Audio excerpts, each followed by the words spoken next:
Hello, everyone, from Fawcett Stadium here in Canton, Ohio, home of the Pro Football Hall of Fame. I am Jim Sosha. They're going to do it again. It's time for the big rematch. La Crosse at 12-1 this year against the undefeated 11-0 Westminster College Titans. It should be a good game on a very difficult day for football. Let's take a look back right now at last year's championship game between La Crosse and Westminster. In last year's championship game, La Crosse and Westminster battled each other and the elements. Crews worked overtime to make the field playable. They were the kind of conditions that UW La Crosse thrived in.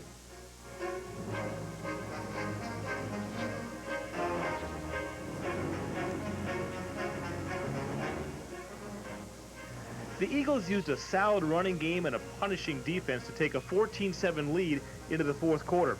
But it was Westminster scoring 2 touchdowns in the final period to take home the NAIA championship. And it was that final pass from Joe McKeah to Dave Foley with 6 seconds left that's etched in the Eagle players' minds. It's not often a team has a second chance at a national championship. On top of that, to have a chance to settle the score with Westminster has made practices at UWL this past week much more spirited. The Eagle players can't wait for the rematch with the Titans. I think the players that were playing on that team, either starting, playing, or reserves or whatever, sure have thought about it, and that's what's motivated us to get back here and have another shot at Westminster, Pennsylvania. Each game we think about it, like after the Baker game, we thought about it. We finally get a shot at those guys, and we was hoping Pennsylvania would win, and they did, so it's like a dream come true. The Eagle players know of one sure way to erase that bad memory from last year, and that's to take home the national title this year. Okay, we're back here at Fawcett Stadium in Canton, Ohio, about 25 minutes to kickoff time. As you can see behind me, they are working very hard on this field right now. It is slippery, it is frozen. We got about 8 inches of snow last night in the Canton area, and both coaches are very concerned about what kind of conditions the players are going to be faced with here today. It has been another tremendous season for La Crosse. The Eagles 12-1 coming into this game. Let's take a minute right now and look back at how they got here. The Eagles' first test came on the road at Winona State. The young La Crosse offense came up with a couple of field goals and a touchdown pass from sophomore quarterback Dennis Gadel. That was more than enough for the veteran defense, which completely shut down the Winona State attack. La Crosse won 12-0. In week 2, the Eagles opened the Wisconsin State University Conference season at home against Whitewater, a team that had dominated La Crosse the past 2 seasons. There was no domination this time, just a hotly contested, close game. Again, the Eagle defense was the difference. Whitewater had a chance to take the lead in the fourth quarter, but La Crosse came up with a brilliant goal line stand to preserve the win. After an easy win on the road at Superior in week 3, the Eagles returned to Memorial Field for their toughest test of the young season. Not only was Stevens Point favored to win the conference, the Pointers had Kirk Bumgardner, the second leading passer in college football history. But on this night, La Crosse contained Bumgardner. The Eagles won the game and in the process established themselves as solid contenders. La Crosse stayed unbeaten the next weekend with a non-conference homecoming win over St. Ambrose. Then came the only loss of the year. Platteville jumped out to a big early lead and held on to win. The Eagles dropped to 3-1 in the conference. They improved to 4-1 the next weekend by beating Stout on the road. Then it was back to Memorial Field in La Crosse for a contest against Oshkosh. The Eagles won easily and set the stage for a first-place showdown with Eau Claire. The Blue Goals were in position to take control of the game, but the Eagle defense came through again. Freshman linebacker Gary Beck intercepted this deflected pass and raced 90 yards for the touchdown. Later, Beck stopped another Eau Claire drive with an interception. The Eagles won again to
Question, Roger, what made you decide to get into coaching? And when did you decide that maybe this is something you want to do? Well, I've always enjoyed participation in sport, and I think there are a lot of people that seem to help me throughout my high school and college career that seem to be concerned, and I think I enjoy working with people, and I think sometimes you can help people along the line. I think that's what I enjoy doing most. You must have plenty of opportunities to move on to different colleges. Why not? What makes you stay in lacrosse? Well, a number of things. When you have a family of 5 children and a wife that's from lacrosse, obviously you look at those things. You know, the quality of life in lacrosse is, outstanding, as everybody knows. There's been opportunities, to go out west, and in fact, even this year, people had asked if I was interested in applying for a job and so forth, and I really have no interest in going to those schools. I think it's we're at a level that we can enjoy the competition. The challenge is still there, as far as the one-loss type thing, and working with people. I think that's what I enjoy most. So, being in lacrosse, being with the friends that we have here, I feel very comfortable. Since I've known you, you've always been sort of on an even keel. Don't get too excited after a win. Don't get too down after a loss. Is that something that you've learned over the years, or is that just the way you've always been? My personality has always been that when you blow the whistle, I get excited for the ball game, but I've never been an up and down person in my life. I don't get really excited, like you say, because the ups and downs in life occur. A few weeks ago, we won a ball game. You feel pretty good about the win at Nebraska, and 15 minutes later, you hear one of your outstanding coaches on the staff had died that morning. So the reality of life and things are, up and down things in life. You can't, if you get all excited about one thing, 10 minutes later, you're going to be down. So you got to kind of keep everything in an even keel. Is that something that you kind of try and relate to your players? Are your teams sort of a reflection of your character as head coach in some respects? Well, I think the team sometimes takes that type of approach. I think I approach things aggressively in practice, and my personality is aggressive personality, and I think our teams have exhibited that. And Coach Crosse, who runs the defense, he's that type of personality. So I think the team sometimes reflects what you are as a person. I hope the kids feel it's important to follow rules and work hard and get along with people. If they see anything in our coaching philosophy, I hope they follow that. What do you like best about coaching? Well, I enjoy the practices, which some people don't enjoy. The physical activity that you get out there, and then working with the people, and being able to kid and joke back and forth, and the camaraderie and the things that I think that you see in life, that you should enjoy your job. And I think going to work is fun for me. Some people say, well, isn't it hard to coach 14 games or coach over in Italy and so forth? And I always say, hey, what else would I do? I enjoy what I'm doing, and if you enjoy it and you have some success, hey, that's a great thing in life. When your players graduate from UW La Crosse, and the graduation rate is extremely high, what do you want them to take from your football program out into life? Well, we talk about to be successful, there are only a few things. Obviously, you have to work hard, you have to go to work every day, and realize that some good things happen and some bad things happen, but don't let one throw you or get you overconfident more than another. And I think getting along with people. I think most young people are well educated at our university, and people usually know their craft and their job, but why they lose their job is because they don't know how to get along. They don't keep things in perspective. And if they get along with people, we think that's the big thing we like to learn from our program. How long do you want to coach? Well, as long as I'm comfortable, and I don't, if I ever get to a point where I lose whatever that is with the athlete, I hope somebody will say, hey, it's time for you to get out, and I hope I recognize it maybe sooner than having to have someone tell me, hey, it's time for you to move along. Because I think if you can't work with the young people and enjoy that aspect of it, it really can't be where you should be. What would you do if tomorrow they said, Roger, sorry, you can't coach anymore? That'd be really tough for you, wouldn't it? Yes, I don't know what I would do. Actually, my wife probably would leave me the next day, because I would be walking around and I'd be bored, because I think the personalities and the changes that take place with the team as we started this season, the frustrations, and to see how this team has developed as a group of young people, far beyond what we thought. Everybody in the league picked us to be fourth. So I think as you watch the maturity of the squad and how they work with one another, how they encourage one another, and the love that just permeates throughout the group. Whether we win or lose a ball game on Saturday probably is not as important as the things that they've learned from one another on this team. We're getting closer to kickoff time. I can tell you this, it doesn't get any warmer. The temperature is staying about the same, and right now we're at about 4 or 5 degrees, and I don't even want to think about the wind chill. We'll be back with more of our pregame programming after this. Years at the NAIA Championship football game has been played at a neutral site, but as far as the Eagles are concerned, that's just fine because it's just another road game. There's no doubt about it. The Eagles love to travel. Spending time on the bus or in airports doesn't bother them at all. In fact, they'd almost rather hit the road, especially at playoff time. In 6 home games this year, La Crosse has outscored its opponents by an average of 12 points a game. The Eagles have played 7 road games, won 6 of them, and outscored their opponents by 18 points a game. In 2 road playoff games against nationally ranked teams, La Crosse is better yet, scoring 50 points and allowing just 6. While some teams dread living out of a suitcase, the Eagles don't mind at all. We like traveling because it brings us together, and you know, you might not, like staying home, you're not around the teammate, you might not know like the humor a person has, you know, like you might see a little bit of it in the locker room, but when they're out, you know, and they're away from their hometown, they cut loose a little bit, and you know, that just brings the team closer together, more family atmosphere. Whether they're socializing, playing cards, or just relaxing, the La Crosse players make the most out of what could be a pretty boring situation. Yeah, I think our team just kind of gets close on the road, you know. We bring each other together like kind of a family, and you know, we play good ball that way, so it seems to work for us. The Eagles say the road trips give the games a bowl-like atmosphere, and as far as the crowd noise goes, most of the players will agree. They get more fired up when the fans are cheering for the other team. This weekend, the La Crosse Road Warriors are about 700 miles from home. That's right where they want to be. We're back at Crosse Stadium here in Canton, Ohio. On a very cold day, we'll be back with more of our pregame show after this. Crosse Athletic Director Tom Wonderling. Tom, you're at the midpoint of your first year at UW La Crosse. Did you have any idea when you took the job that your year would be so exciting? No idea at all, Jim. Actually, it's been outstanding. And, of course, I knew coming to UW La Crosse that we had outstanding people on our coaching staff. So it's very exciting. And, of course, Coach Herring has done such an outstanding job at the university with the football program.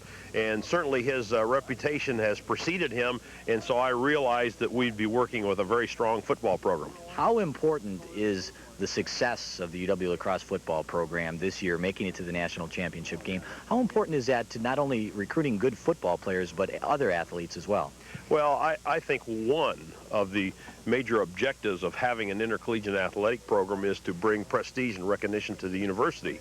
It's a tremendous PR for the university. And starting the school year off in such a positive way with one of our major revenue sports certainly creates positive morale and attitude.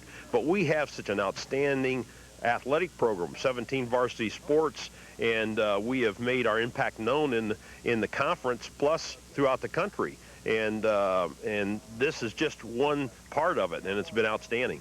How have things gone for you here? How has the transition, the move to La Crosse and the job gone? Very smooth. It's worked out very well because we have outstanding people that have worked very cooperatively in making the transition. So, and it's a lot of fun. Whenever you're working with programs that are so successful and you're working with quality people, it sure makes the transition easy. I think I know what the answer is going to be, but how about a prediction on this afternoon's game, Tom? Well, it's not very often when you have a second shot at a team, and certainly it was a great game last year, and I think our young men will rise to the occasion. But I got to be careful here, don't put me on the spot. But I have a lot of confidence, and I know that they were looking forward to this opportunity to play Westminster again. We've got quite a few fans from the La Crosse area out here to watch the team and root them on today, don't we? All year, we've been very impressed with the support that the La Crosse community has provided our program and the number of fans that have followed us, even when we played at Baldwin City last week and in Lincoln the week before. And we feel we're going to have around 600 people here. Tom, thanks for joining us, and good luck to your team today. Well, thank you very much, and we want to thank the people back in La Crosse for their outstanding support and their following. Tom Wunderling, the athletic director at the University of Wisconsin-La Crosse. We're just minutes away from the opening kickoff for today's game. Westminster against UW-La Crosse, a rematch of last year's NAIA Division II National Championship game. We'll be right back after this. Westminster College used a last-second pass to beat UW-La Crosse and take home the title.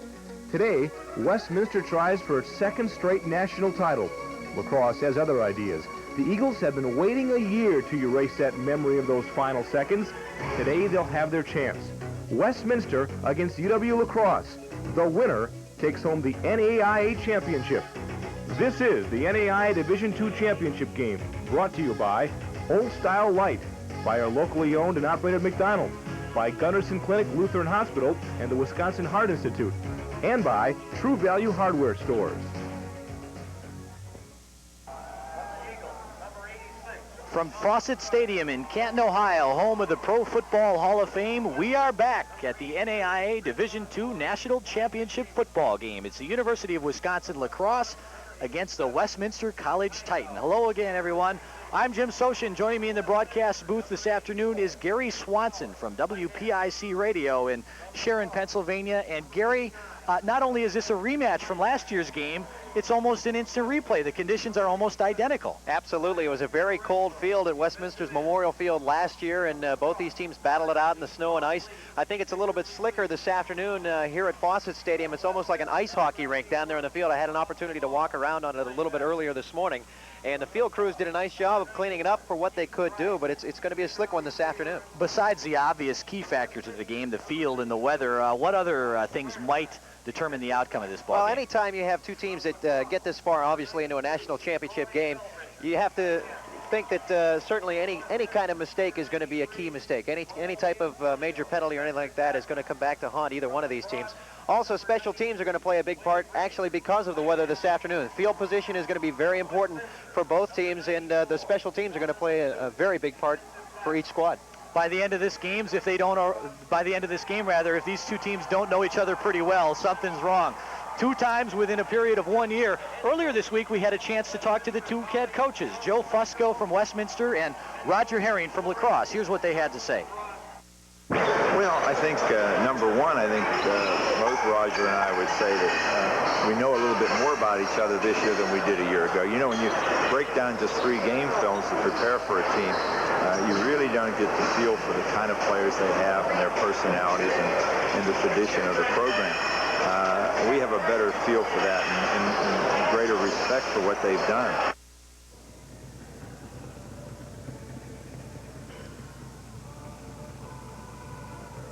Okay, we're about a couple of minutes before the opening kickoff. We'll be back with that kickoff after this.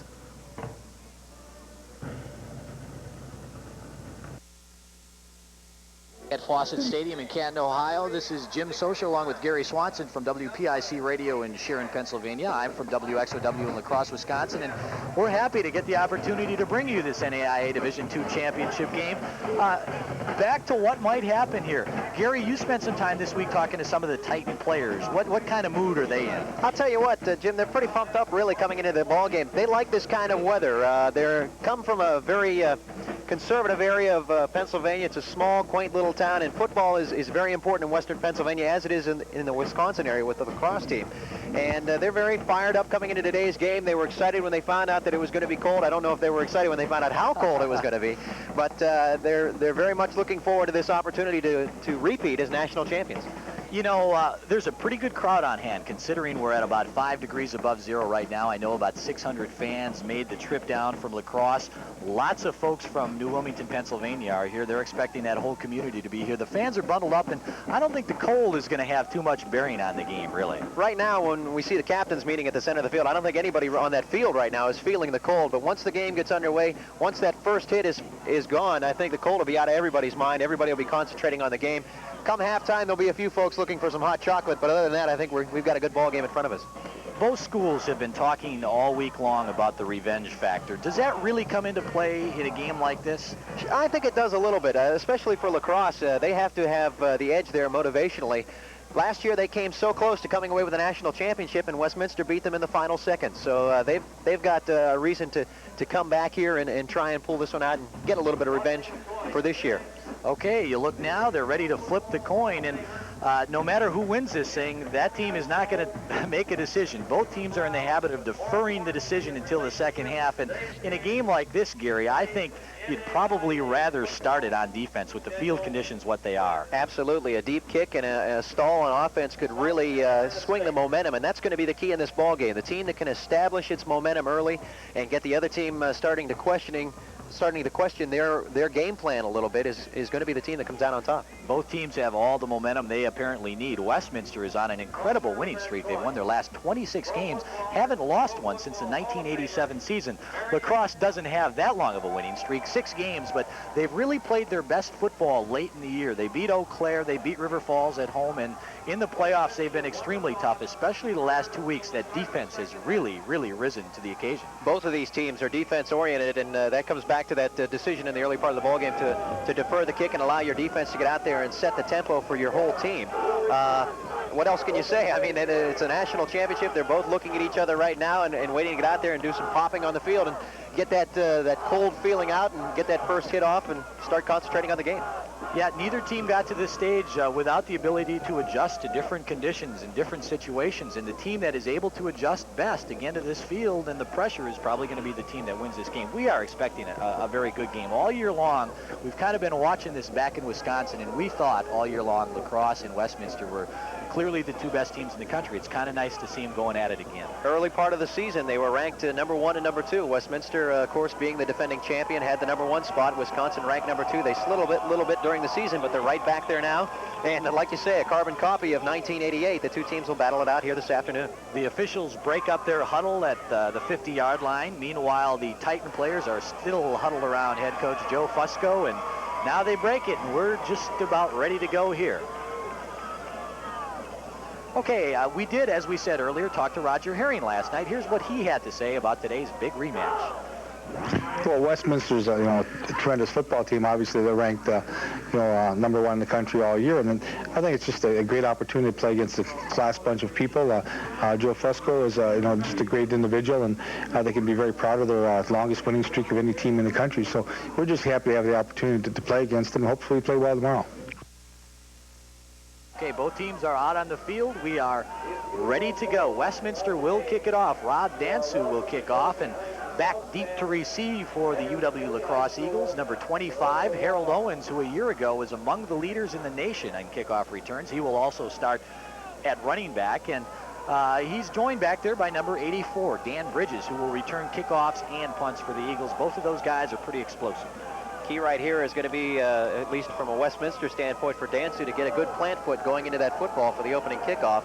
Early field position, if it's good for La Crosse, could set them on a good even tempo to open up the ball game. So this is really a pivotal point, the opening kickoff, obviously, of a national championship football game. As you look at that playing surface, you may not be too impressed. It's not in tremendous shape, but a little later on in our broadcast, we're going to show you what it looked like yesterday, and you'd be amazed. There was no way they could have played football out here yesterday. The lines are yellow, the field is frozen, but I don't know if it matters that much right now because both of these 2 teams are ready to chase the national championship. Here we go. Dansu to kick it off, and Owens and Bridges back deep to receive. They won't get a chance at it, though. Picked up by the short man, Keith Dryden, and he gets it out past the 40-yard line, and so the Eagles will start with very good field position. There again, football in these temperatures is kind of like kicking a sandbag. It is very solid, doesn't give much. Dansu got a good foot into the football, but slid a little bit going into the tee, a short kick, and La Crosse has good field position right at midfield as we open up the first half. Okay, the Eagles break out of their huddle. We'll get the starting offensive lineup to you after this play. They split Dan Bridges wide to the far side, and coming to the near side is Dean Washington. Split backs behind quarterback Dennis Gadel. That's Bridges in motion coming at you. And the give is to Owens. Owens with some room for about 9 or 10 yards. Owens with a nice pickup that time. He's a strong, slashing runner. He makes the quick moves, and he got through the hole that time. A nice pickup and close to a first down, and now we see the signal. It is a first down. Owens is joined in the backfield by Kyle Reddy, and, of course, quarterback Dennis Gadel. Let's take a look at that again. Owens cutting the right side, a nice hole right through the Westminster defensive line, and he bursts forward for 10-yard pickup. Okay, we'll try the offensive starting lineup after this play. First and 10 for the Eagles from what looks like the 43-yard line. They send Pete Hightower and Dean Washington wide to the near side, same 2 backs set behind Gettle.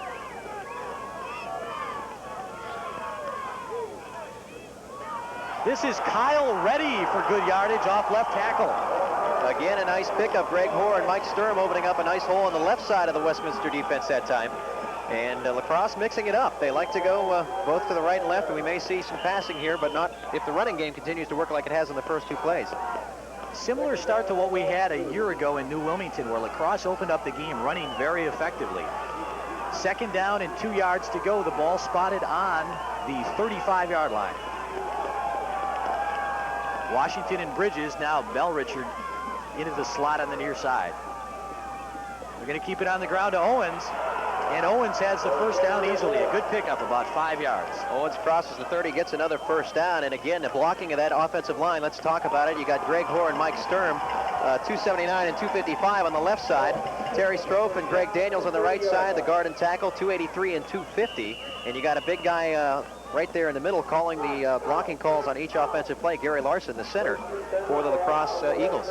So far, the Eagles using that size advantage in their favor, doing a good job getting off the ball. Split wide receiver to the right is Hightower. Washington to this near side. 1st and 10. Ball spotted directly on the Titan 30-yard line. Here comes Reddy on the counter. Reddy's got 6, perhaps 7 yards, and La Crosse doing a little bit of misdirection in the backfield, and right now the Titans aren't adjusting too well to that. That's going to be the key in this ball game. We've talked about several keys, but another one is going to be the team that can adjust. Sometimes an early drive can catch you by surprise, but if you can adjust quickly. You see Reddy take that one step to the right and then come back up the middle. He had a good hole. 2nd down and 4 yards to go from the Westminster 24-yard line. We're early here in the first quarter. La Crosse, with the first possession of the game, has driven the ball effectively so far. Bridges coming in motion to this near side.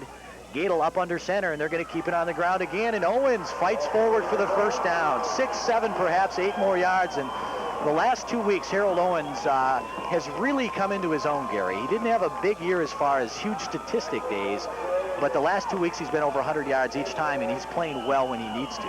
Talking with some folks from La Crosse, I guess his uncle had a lot to do with that, as we see Owens cutting through the middle, and again, good secondary help by the Titan defense, but they got to shore up those holes up front. 1st and 10 from the Westminster 17-yard line. La Crosse with an impressive early first quarter drive. Reddy and Owens still the running backs behind Gadel, and that's Bell Richard coming in motion. Here's Reddy off tackle, still on his feet. It picks up maybe 4 or 5 yards. Good lead block again, that time by Terry Strofe. Taking a look at that Westminster defense up front, they're going with the 4 down linemen. Dan Shorts playing the right end, and Brian DiLorenzo at left end. Both kind of undersized for what you might think would be a defensive end. That's one thing the Titans have against them. They're outweighed by about 15 to 20 pounds on the average across the line here this afternoon. La Crosse with a 2nd down, and we'll call it 5 from the 12-yard line. Bridges splits left, and it looks like Hightower to the top of your screen. La Crosse has yet to throw a pass so far in this drive. Here comes Owens, and he lost the ball, and I'm not sure who came out of there with it. Fumble on the inside. I think La Crosse might have fallen on it.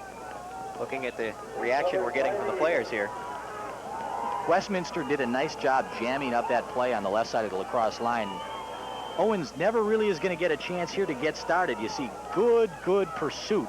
A good drive off the ball by Westminster.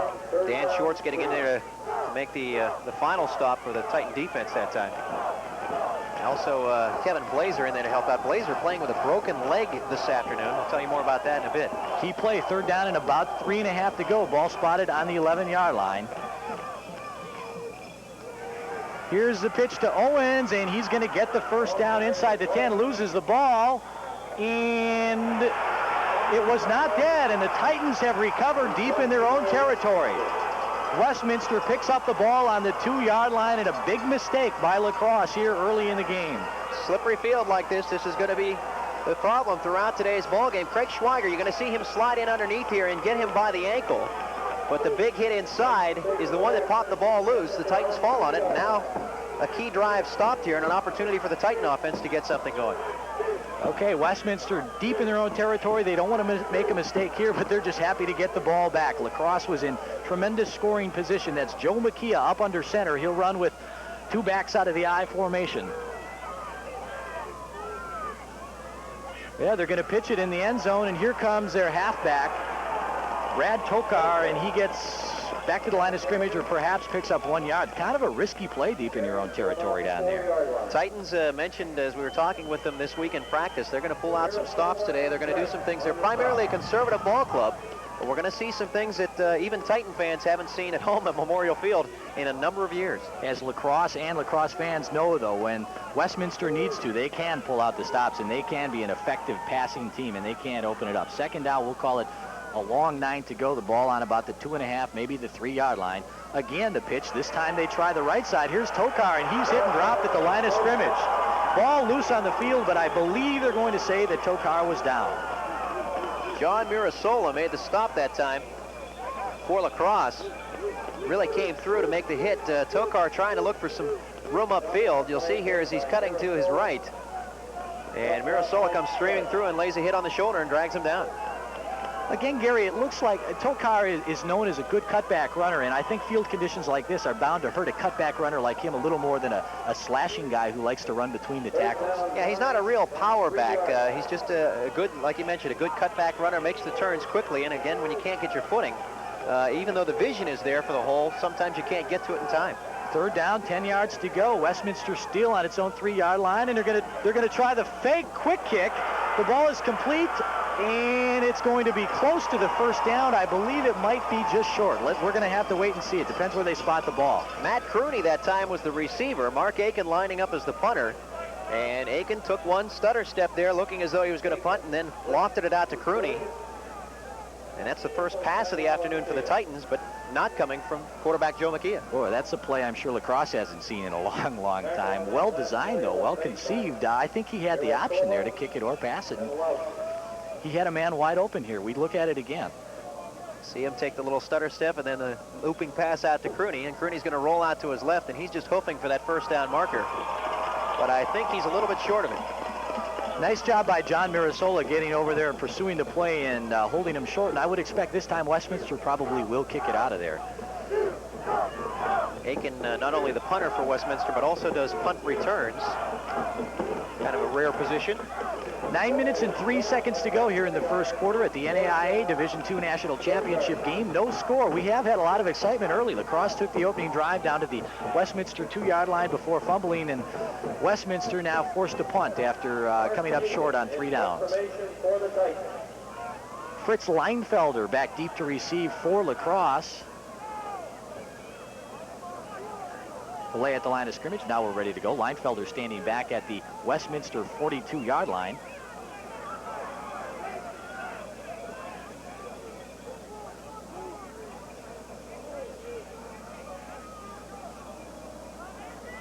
It's a good snap. The Eagles coming hard. He just gets it off, and Leinfelder will let it hit, and it takes a good Westminster bounce. A beautiful kick inside the Lacrosse 40-yard line. That's exactly what the Titans needed in that situation. Greg Hoare came through, had a lot of pressure on the punter that time for Westminster, Aiken, but couldn't quite get there in time.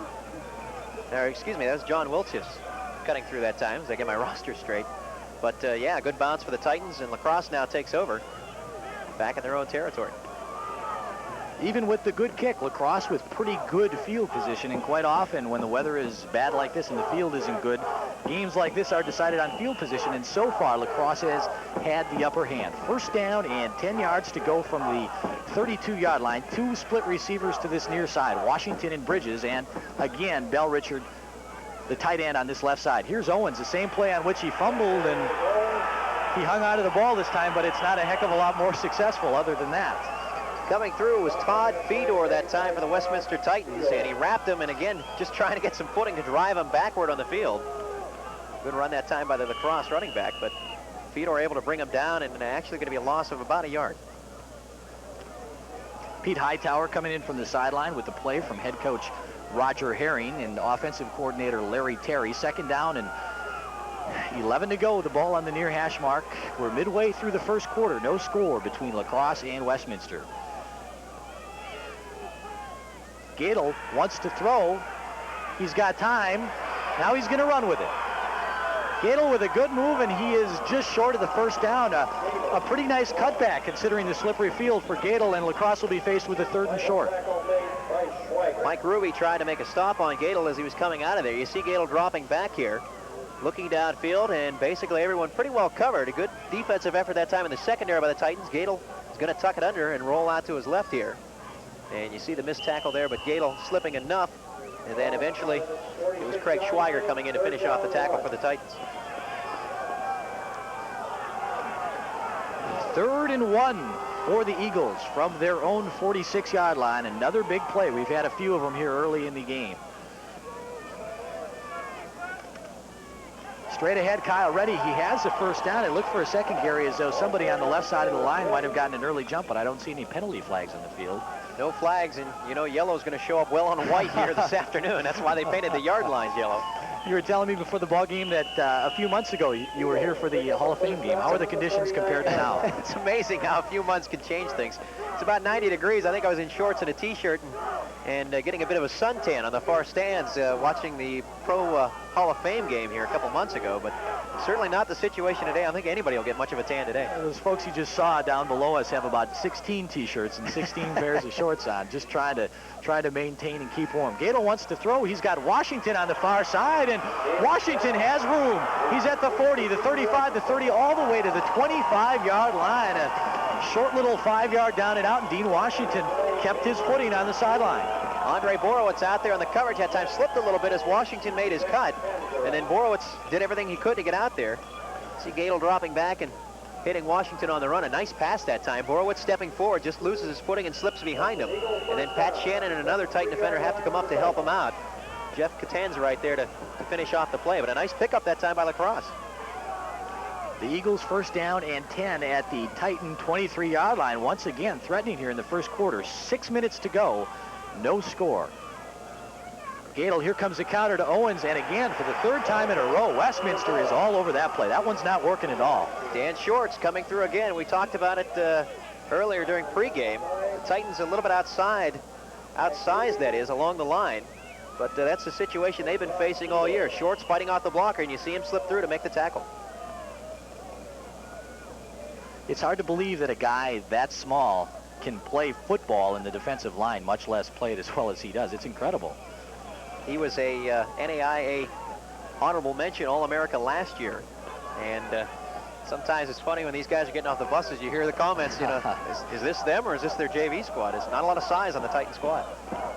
2nd and 14. Here comes Owens. They're going to run him inside in the other direction that time, and he gets back to perhaps the original line of scrimmage, which will bring up a 3rd down and 10 yards to go. Another passing situation for Lacrosse. Pat Shannon making the wrap that time for the Titans, and good secondary effort to help out on the run that time. Lacrosse, though, right now is grinding out a lot of time on the clock here in the first quarter. The running game's working well for them. You get the feeling, though, that after that Owens fumble in that first drive, momentum maybe has shifted a little. Even though Lacrosse is moving the ball, the Titans seem a little bit more confident on defense the last at least 3 or 4 plays. Here we go, 3rd down and 10 from the 25-yard line. Lacrosse passing situation here. They'll send a wide receiver right and a wide receiver left. Gadel under pressure, steps out of there, throws over the middle, complete for a 1st down at the 10-yard line. A nice throw and an even nicer catch by Dan Bridges, and he showed some good hands on that play. Bridges not only made a great catch, but he ran a great route that time. He did a nice job of splitting the defense. You see Gadel drop back, and of course Gadel here doing a nice job of stepping away from the defender. Shorts again coming in from behind. Gadel steps forward and fires, and here's his receiver splitting the defenders and coming up with a big catch. The ball spotted just outside the 10. We'll call it the 11, so Lacrosse could pick up another 1st down without getting a touchdown. 1st and 10, Hightower, and it looks like Dean Washington split out left. Everybody else in tight. Here's Reddy up the middle. Reddy inside the 10, inside the 5, down to the 1-yard line, and that should be another 1st down, and Reddy came very close to getting it in the end zone. He's got a nice driving style about him, keeps those thighs chopping. And Lacrosse right now knocking on the door of the Titan defense. All of our Westminster fans out there will remember a number 34 for the Eagles. It's not this guy, though. Ted Protaski, the honorable or the All-American running back, graduated after last season. And you'd think a guy would be a little hesitant about stepping into Phil Protaski's shoes wearing number 34, but Reddy has stepped in and done an outstanding job. Done a nice job, definitely. He's got a couple of years ahead of him yet. I'm sure the Eagles are happy to have him in the backfield. talking to head coach Roger Herring earlier in the week, and he said that Reddy was a bit of a surprise. He's only a sophomore, and Herring knew that Reddy was going to do a good job, but he had no idea he was going to come up with some of the big games that he did throughout the course of the year. That really relieved some of the pressure from Harold Owens going into the season. First and goal for the Eagles from the 1-yard line. Another opportunity for La Crosse to score here with 3:50 to go in the first quarter. Straight ahead, Reddy in the end zone. I believe he is. Yes, he is. A touchdown, and La Crosse gets a second chance to score, and this time they cash in. With 3:45 to go, the Eagles take a 6-0 lead. Just straight ahead blocking that time. Gary Larson, Mike Sturm pushing into that Titan defense. And the size allowing them to get that progression. You just see the surge there by the offensive line, and Reddy takes it in for the touchdown. If ever there was a 1-yard plunge, that would be it. 3:45 to go. Chris Schumacher in to attempt the extra point, and this is a key kick. The ball's down, and the kick is up, and it's good. With 3:45 to go here in the first quarter, we have our first score. We will be back with more of the NAIA Championship football game after this. It's La Crosse 7 and Westminster 0. I'm from WXOW TV in La Crosse, Wisconsin. We're happy to be bringing this championship game to you. Chris Schumacher kicks off, and it's going to come to the up back. That is Mike Stevens for Westminster, and the Titans, for the first time this game, are going to start with pretty good field position. Stevens with a decent return that time. Again, the wall that he was hoping would set up in front of him, a lot of those guys are just having trouble getting traction out there. The Titans did practice in conditions similar to this throughout the weekend in Wilmington, and of course boarding the bus late last night to get ready for today's game. But right now, their big problem is just getting traction and getting their game going, because their game is a speed game. It's not going to be a power game against a team the size of La Crosse. First and 10 from the 34-yard line. That's Dansu splitting wide at the near side. They're going to option to the far side, and that's Tokar. He's got a little bit of room, but that hole closes in a hurry. Number 51, John Mirasola, really closed the ground quickly. Mirasola read the play nicely. The defensive end stepping up in there and doing his job of just containing the quarterback. Makia with a pitch for Westminster, and then Mirasola making the stop out there. Tokar only picking up a yard that time. Westminster not finding much room to the outside. The Titans have yet to try to run inside. I think they've run 4 plays so far, and they've all gone either wide left or wide right. Second down and about 10 and a half, well, we'll call it 9 yards to go for the first down. They spot it on the 35-yard line. Joe Makia up under center. Play action, wants to throw, and it is caught, but out of bounds out there. Dave Foley, I think he made the catch, but he did not get 1 foot down in bounds. You're going to hear his name a lot more this afternoon. Foley and Makia, of course, were the combination that ended up making the key touchdown in the championship game last year. Makia, with some stretched ligaments in his thumb, had a nice ball that time, just a little bit far out of bounds. Foley with a nice grab, but it's all for naught. It comes back, and now a third. Gary, is Makia at 100% going into this game? He took some snaps at practice yesterday. Again, he stretched some ligaments in his thumb against Central Washington last week. He had some trouble grabbing a ball, but they seem to think that he'd be able to go the distance this afternoon. Third down and 9 for the Titans from their own 35-yard line. La Crosse jumps, and we've got a penalty flag. Makia wants to throw again. He's got all kinds of time. He's throwing long, and it is batted away by Fritz Leinfelder on a nice defensive play, but we've got a flag downfield as well. I think they're going to call Leinfelder for interference. We'll have to keep an eye on the situation there, but I think he might have had his arm on his back going down the field. If that's the case, the official right there on top of the call. Of course, I think we might have had the defense offsides in the early going. At any rate, I think we've got a free play for the Titans. A very nice job by the Westminster offensive line that time, giving Makia all kinds of time to spot a receiver downfield. He had all day to throw that one.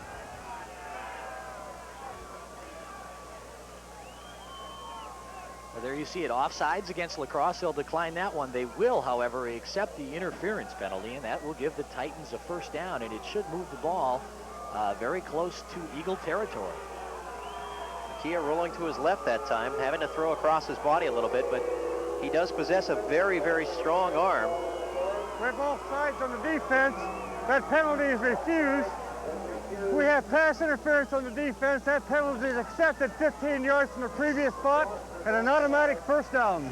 He sounds a little cold, Gary, doesn't he? It's hard to move those jaws when the wind is freezing them shut down there. Get our referee a heater down there. It's cold on that field. Those guys got it tough. They're not in there hitting each other and getting numb. The guys along the line kind of forget the cold after a while. Okay, the Titans on the move. 2:42 to go here in the first quarter. La Crosse with a 7-0 lead, but Westminster starting to move the ball. They moved it to midfield. Out of the shotgun, Makia wants to throw again. Loops it out here and a little too high for his intended receiver, Chris Osborne, on the near side, but I believe we have another penalty on the play. We mentioned Westminster going to pull out the stops today, and there you see it. That's the first time they've run the shotgun all season. I talked with Coach Fusco just before today's ball game, and he said the reason they put that in again was because of the ligament problem with Joe's hand. They wanted to give quarterback Joe Makia a little bit softer touch and not force him to take those quick snaps under center all day. So they decided to put in the shotgun, but that time a little bit wide outside with a pass.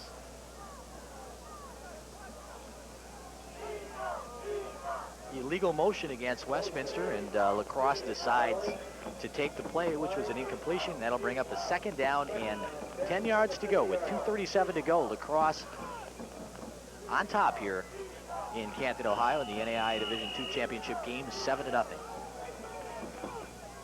I think it's taken both of these teams a little while maybe to adjust to the footing as well. It seems like they're getting a little more comfortable on the field. They know what they can and cannot do at this point. Yeah, still in the first quarter, both teams are still feeling each other out a little bit, getting an idea as what they can and can't do, like you say, and learning to adjust here for the latter part of the ball game. Titans right now, though, trailing by 7. It's Dave Foley in motion coming toward you, and again, Titans going to throwing long, and it is caught at the 10-yard line at the 5, and falling down deep in La Crosse territory is Chris Osborne, and it's one of those cases where sometimes an underthrown ball might be a more effective pass than one that's thrown right on the money. Makia got hit on his arm as he unleashes the ball. Dropping back here, he got pressure from his backside, and a defender coming in just as he's about to release. I actually didn't get there in time, but I think he might have heard him coming. And a long pass down the field, Osborne keeping his feet, but then as he tried to turn it upfield, just couldn't get the traction and went down.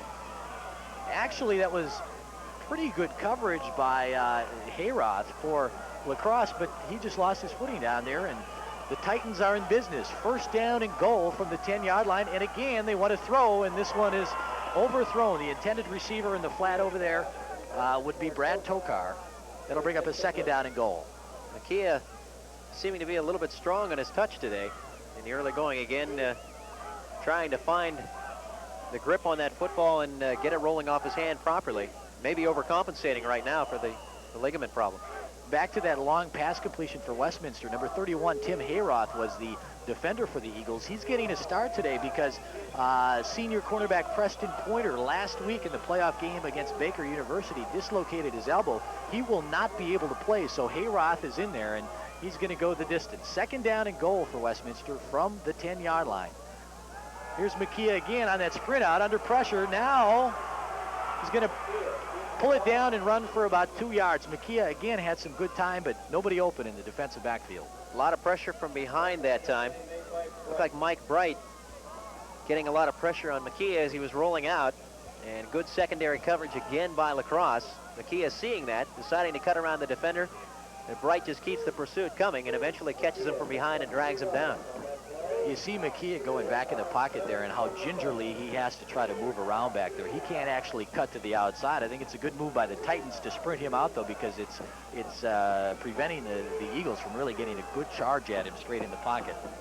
Third and goal, ball still spotted on the, we'll call it the 8-yard line. The Titans trying to get in to tie this football game up.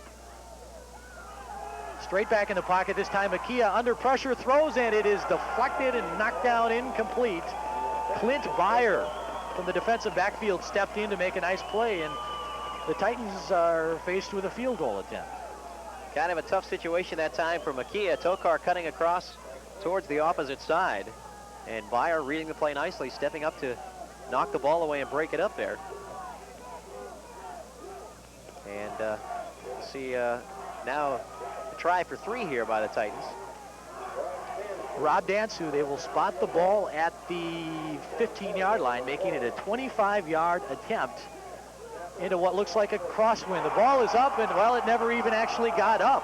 The kick is no good. I hesitate to say it was blocked. I don't think he ever really got that one off. I think he got his foot a little bit high on the football that time. Again, it's so important for a kicker to get that plant foot down before he follows through.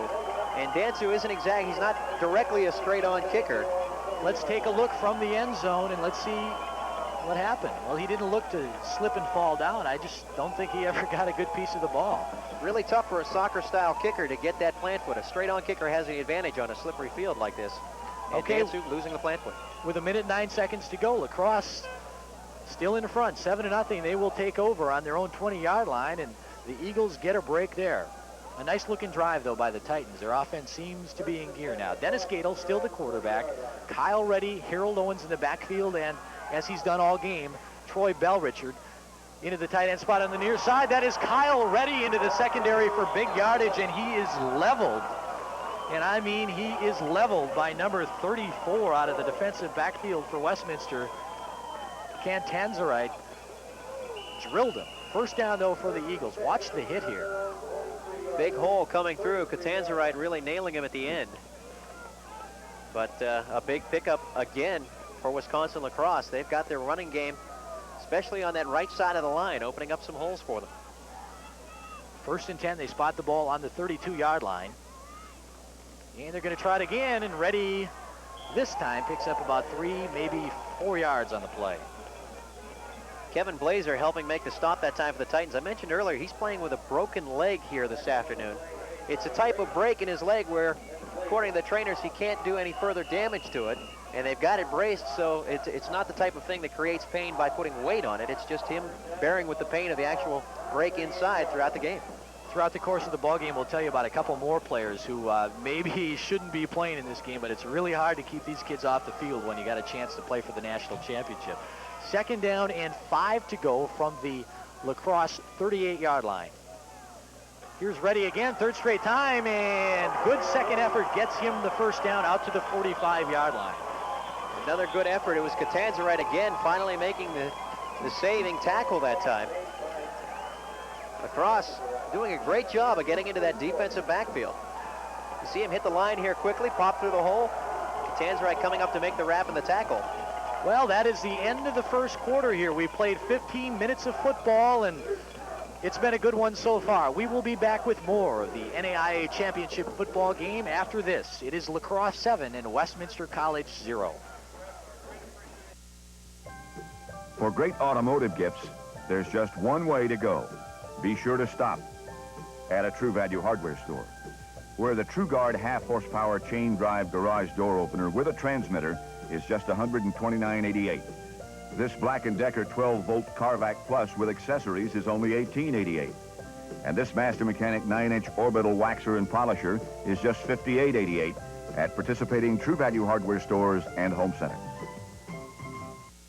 It has been an exciting and memorable 1989 football season for the University of Wisconsin La Crosse Eagles. A well-deserved congratulations from Schaller Jacobson, Burger King of La Crosse, the Island Inn, the Athlete's Foot, Crescent Printing, and Torrance Casting. Once again, to the players and coaches of the UW La Crosse Eagles football team, a well-deserved congratulations on a great 1989.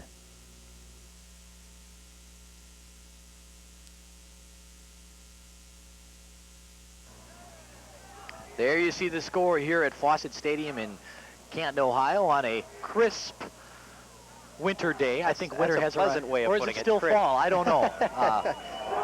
If it is still fall, it's maybe a cool fall day and a crisp winter day, but we're enjoying ourselves here. It's not that bad. We got our little space heater going in the booth, and I guess it's better than being out in the stands with those folks who are freezing down there. Here we go. First play of the second quarter. La Crosse with the ball on its own 45-yard line, 1st and 10.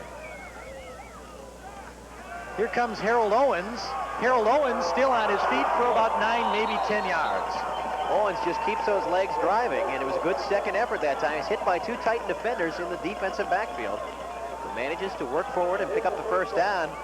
Spinning backwards a little bit there, but picking up the yardage, that's the key. Take a look at this one from the end zone, and let's see how Harold Owens squeezes the football when he's going to get hit this time. You'll see he only had one hand on it, but it was a good run. 1st and 10 Eagles. It was Owens' fumble deep in Westminster territory early in the game, which prevented La Crosse from scoring on its first possession. La Crosse did come back with a touchdown later, and that's where we stand right now, 7-0. First and 10 from the 45-yard line of Westminster. Gadel gives the ball straight ahead to Kyle Reddy, and Westminster said nothing doing there. They did a good job shutting that run down. Gadel with good play action that time, but the Titan defense had the play well read and shut down the inside.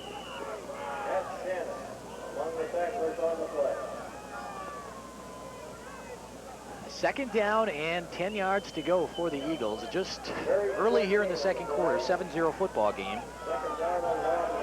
In the long-awaited rematch for the NAI Division II championship game. I think both coaches are glad the game's finally here because they're sick of hearing about the rematch. I want to get this one over with. Here's Gadel back in the pocket, and he'll throw to Dean Washington. Thrown a little low and incomplete, bringing up a third down. Andre Borowitz out there in the defense that time for the Titans. Right behind him, but you see Gadel rolling back. Gadel with a nice ball, again, but just a little bit behind the receiver. And had he come up with that catch, I think Borowitz might have had a good opportunity to lay a good hit on him, but again, the slippery conditions are going to be a factor throughout the ballgame.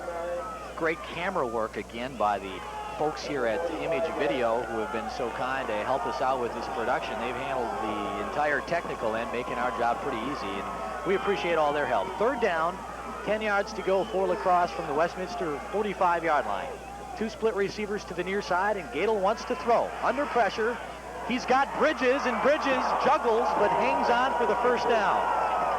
Good concentration by Bridges that time. And Gadel taking a pop after releasing the football.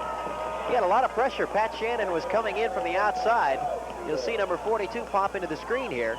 But a good block to push him away. Gadel gets the pass away.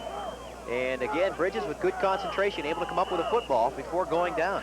11 yards and another first down for La Crosse, moving the ball to the 30-yard line of Westminster. 13:32 to go here in the second quarter, and La Crosse threatening again. The third time they've threatened so far in the first half.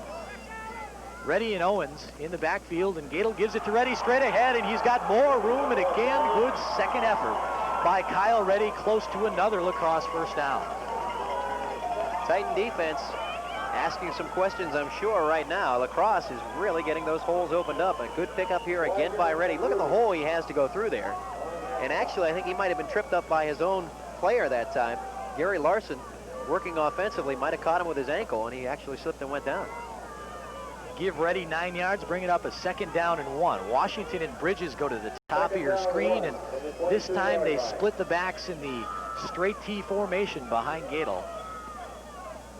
Owens and Reddy. Owens gets it, short yardage, but it's good enough for a first down. Picks up 2, maybe 3 yards. That time it was a good defensive surge by the Titans. That's what they need to do if they want to shut down the running game, is to surge into that offensive line and stop that forward progression. Okay, we have for you the official first quarter stats, and you can see the first quarter dominated offensively by La Crosse. 89 yards rushing, 39 passing, a total of 127. Westminster with that one big pass play really being their only real productive play, 51 yards in total, and you can see the time of possession weighted heavily in favor of La Crosse. First down and 10 again for the Eagles, and this time they go on the counter to Owens. Owens to the outside, still on his feet, needs a block. He gets inside the 10, inside the 5, maybe to the 4-yard line. And Harold Owens did a nice job waiting for his block on the near side. You see that slashing style of Owens. He got to the outside, waiting for the block, then tried to turn it upfield and made a nice little juke move that time on Andre Borowitz. Borowitz able to hang with him and bring him down for the Titans. But again, La Crosse knocking on the door at the 5-yard line. With that slashing, juking style that Owens has, I think it's kind of difficult to know which body part to try to grab to tackle. He's going in about 16 different directions, and that's got to be tough on a defensive back trying to come up and make the stop. They tell you to go for the hips, but when that much is moving, it's tough to find them. First and goal from La Crosse from the Westminster 5-yard line. Same formation behind Gadel. And Reddy gets the ball off tackle, fighting toward the goal line. I don't think he got there. Dan Bridges walks back toward the huddle and says we've got about this much to go, about a yard. Defense for Westminster that time trying to make a stand, but Down close to the goal line once again. Head coach Roger Herring, the Eagles head coach, his 21st year on the sidelines. And, you know, whether it's a national championship game or a game in the middle of the season, Roger never gets all that excited. It's just another game, and that's kind of the way his team plays. They never get too high or too low, and I think Westminster's the same way. Here's a give up the middle. Lacrosse says they are in the end zone, and the officials agree. Lacrosse gets 6 to take a 13-0 lead here midway through the second quarter. Kyle Reddy picks up the touchdown on another 1-yard plunge. And they followed their big guy on the line, Terry Stroh, 6'3", 283 pounds. You'll see him come right off him, right over the guard. You see Stroh clearing things out over there, and he just goes right over top of him, over the goal line for the touchdown. Stroh, we understand, has definite possibilities in the NFL. Okay, here's Schumacher in again to attempt the point. The snap is high.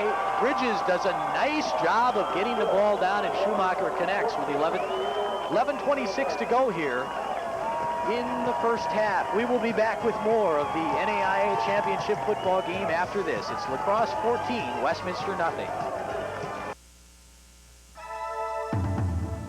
Half of all cancers can be prevented. Of those that can't, half can be cured. The war against cancer is winnable, but it's not over. At Gunderson Clinic and Lutheran Hospital, Lacrosse, specialists strive to detect malignancies early, target treatments, win the battles. Our frontline approach links your physician to our specialist teams in a comprehensive campaign to become winners. You did the laundry. Oh, man. And you got paid. You're an adult now.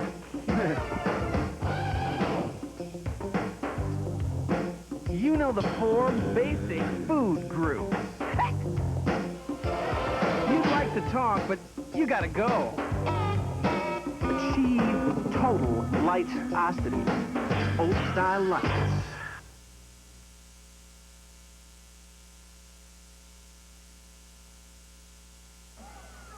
An impressive first half performance by the University of Wisconsin Lacrosse. With 11:26 to go here in quarter number 2, they have jumped out to a 14-0 lead. And Gary, the Titans don't seem to be keeping up with those running plays, those little counter plays. They seem almost like a step behind on defense, and we talked about it a little bit during our break there. It seems that they're just being a little overcautious on the defensive end of things because of that unbalanced backfield that Lacrosse is throwing at him. We'll see what they can do offensively here. Mark Aiken with lots of room on the far side, and he almost scored it through there. Had he gotten through that hole, he would have been gone. A pretty good kickoff by Schumacher, but a nice job of blocking the return by Westminster. So again, they're going to get pretty good field position here to start this drive. Mark Aiken in the regular season was ranked 4th in the NAIA Division II in kickoff returns.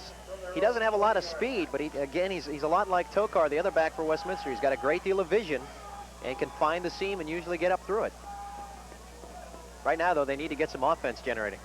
Westminster trying to get it going. They had a nice drive last time they had the ball, but that ended when they botched a field goal attempt. They've got it 1st and 10 from their own 40-yard line. 2 backs in the eye behind Joe McKee, and Tokar's going to get the call, and he picks up 3, maybe 4 yards. He was about a step away from getting to the outside before John Mirasola brought him down. You can see why a guy like John Mirasola last week was the defensive player of the game in Lacrosse's win against Baker University. He's been all over the field. In the shadow of this certainly a very mystical place in a sense, it's the Pro Football Hall of Fame, and both of these teams, even the coaches, talking about how excited the players were to be playing in a place where the best of the NFL are recognized day in and day out year round. 2nd down and about 7 for the Titans. Ball on their own 43-yard line. McKee had taken a lot of time up under center, and he's going to give it to the up man that time, and that's Tokar. Nice little run there. We got a penalty flag on the field. I think we may have a face mask. Tokar was dragging someone, looked like the old Husky dragging a sleigh behind him as driving John Mirasola right behind him. You see Tokar slip in the line. Mirasola wraps him around the leg and just kind of drags him along there for a couple of extra yards. Have a face mask. And as you hear the call, a face mask on the field, and that's going to be a bit of a critical one really against Lacrosse because they're doing a nice job of stuffing down the Titan offense. And Tokar getting a little bit of a pickup and now a bit of a momentum boost as well with the penalty. That's our referee, Nick Define, making the call down on the field. So that is a very big play. Titans now in pretty good position here on the La Crosse 35-yard line with 10:23 to go here in the first quarter. La Crosse leading 14-0, but the Titans again are on the move.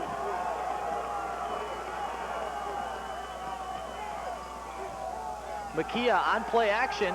He wants to go long, throws over the middle, and it is slightly overthrown and incomplete. We had a little contact on the plays. Mike Beggy got hit, but the officials are going to say the ball was a little too high and not really catchable. And Beggy can leap pretty high, but that ball is thrown a little bit high again by Makia. He had a lot of time, though. The Titan offensive line did a nice job of giving him time behind the line. La Crosse, their defensive backfield, we heard about them all season. They've got a strong secondary. They're missing a few guys, though, this afternoon. Right. Casey Campbell is in the game. He has a broken finger. It was broken in last week's game in 6 places, but they've got a cast on it. He's number 28. He is in there, and he is playing it. Of course, we told you earlier, Preston Pointer is out for this game with a dislocated elbow, so they're a little short back there, but they've had good depth throughout the season, and they're going to try to overcome the injuries again today. There's a pass to the far side. It is incomplete, intended over there for Chris Osborne. He got a little shot in the back, but again, kind of the same deal where they're going to say the ball was not catchable. And Tim Hayroth on the defense that time, as Makia, again with time, firing to the sideline. Too far out in front of Osborne. Hayroth right there on the defense as well. So the Titans now facing a big third down play. This is what La Crosse has wanted to do. They want to take them out of their game plan. You stop them on the first 2 downs, and they have to play the passing game on the third down. Hayroth, a sophomore defensive back from Lodi, Wisconsin. Oh, another big play. Here we go. 10 minutes to go. 14-0 La Crosse. It is 3rd down and 10 for Westminster from the Eagle 35-yard line. Another passing situation. Makia sets up the screen, and he's got Tokar with some room. Trying to cut back to the near side. Tokar still on his feet. A nice job and a first down. A 13-yard game. A very well executed play. Titans really set it up nicely, flooding everybody to the right-hand side and then coming back to Tokar on the left. And Tokar with a good second effort. You see Makia rolling to his right, offensive line moving to the right, and then he comes back to the left side to Tokar. He's got a blocker in front of him. Tokar cuts back inside of him, and then this final 4 yards is all Brad Tokar for the first down. So a key 3rd down conversion keeps the drive alive. Ball spotted on the La Crosse 23-yard line. Dave Foley comes out here, split to the near side. He's one-on-one with Hayroth. That's a matchup that I think Westminster might try to exploit. Here's the play fake, the pump, and Makia gonna throw over the middle, and it is almost intercepted and then almost caught. Brad Tokar coming out of the backfield that time. He was the release man. They did want to take advantage of that one-on-one situation on the near side of the field. Coming up on the coverage, you're going to see the guy we just talked about, number 28, Casey Campbell. You know, he might be able to cover still, but he's going to have a tough time catching anything with the big plaster Paris cast on his hand. Unless it's going to hit him right in the numbers, I think Casey's going to have a hard time catching anything, but he did make a nice play there. John Wilsius was the guy sneaking through behind the line that time to put pressure on Makia, forcing him to throw to the release man that time. This time, Foley splits to the left. He's picked up by number 43, Leinfelder. 2nd down and 10 from the 24.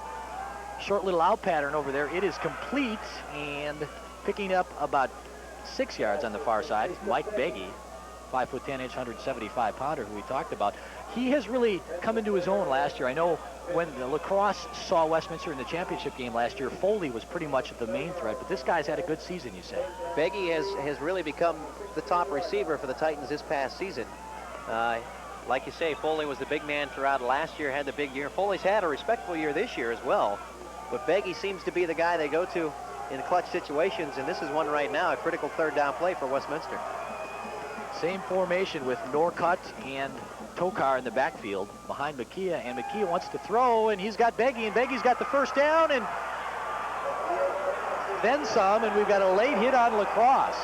Casey Campbell came in after Beggy was out of bounds and chopped him down, so that's going to be a penalty in addition to the gain, which should put the ball at about the 2.5 yard line. Take a look at it again. Same play as we saw just one play earlier, and they hit Beggy. Beggy slipping down the sideline, and he is out of bounds and then gets the pop afterwards. But for a defender, it's tough to stop down there as well. You got to give them both a little bit of the benefit of the doubt, but it's going to personal foul on the defense, half the distance, automatic first down. Again, it'll be a costly one against La Crosse. As you hear, automatic first down, and the Titans now have to get it in from inside the 5 here on 4 plays. Yeah, I think that's a play that you have to call. You have to throw the flag there. But it is kind of tough, especially with the yellow lines on the side here on the field, and there's some glare. It's tough to stop, but he was definitely about 2 feet out of bounds on the play. So that brings up a 1st and goal for the Titans. So for the 2nd straight time, they have the ball in scoring position. Everybody in tight. They're going to run out of the wishbone. And they're going to give the ball to the deep back out of the formation, Matt Crosse, and he's close to the end zone, getting inside the 2, maybe to the 1. Crosse and Norcutt have kind of switched off with each other throughout the season at the fullback position. Crosse had an injury earlier in the season, and Norcutt took over, but he has battled back in and got his starting fullback position back by earning it. And that time earning some yardage for the Titans. Take another look at that play, and he does a nice job. Got hit at the 4-yard line and picked up 2 or 3 additional yards on some nice extra effort. Down near the goal line, the Titans need to go about 2 yards for the touchdown. Again, they'll run out of the wishbone. 2nd and goal for Westminster, trying to get back in the ball game, trailing at 14-0 midway through the 2nd quarter. Makia, play action. Still looking. He's got a man, and he has a touchdown for Westminster. The Titans are on the board. That's number 7, Dave Foley, with the touchdown catch. A nice bit of patience there by Joe Makia. He didn't have a man. He waited for Foley to come free, and he threw a dart over the middle, and it's a 14-6 ball game. That's been the story on Makia all season, as they say he plays better when he's under pressure. The Titans right now, before this play, were down 14-0. Makia taking time, waiting for someone to break open. He sees Foley cutting back across the grain in the back of the end zone and hits him for the dive and grab. Touchdown for the Titans, now an important extra point. Rob Dansu, the snap. The ball is deflected, but it just makes it through. It is good. The kick is good with 8:25 to go. They talk about the mystique of Westminster sometimes, and right now La Crosse might be asking some questions. They got a hand on that, but it still managed to go through the uprights.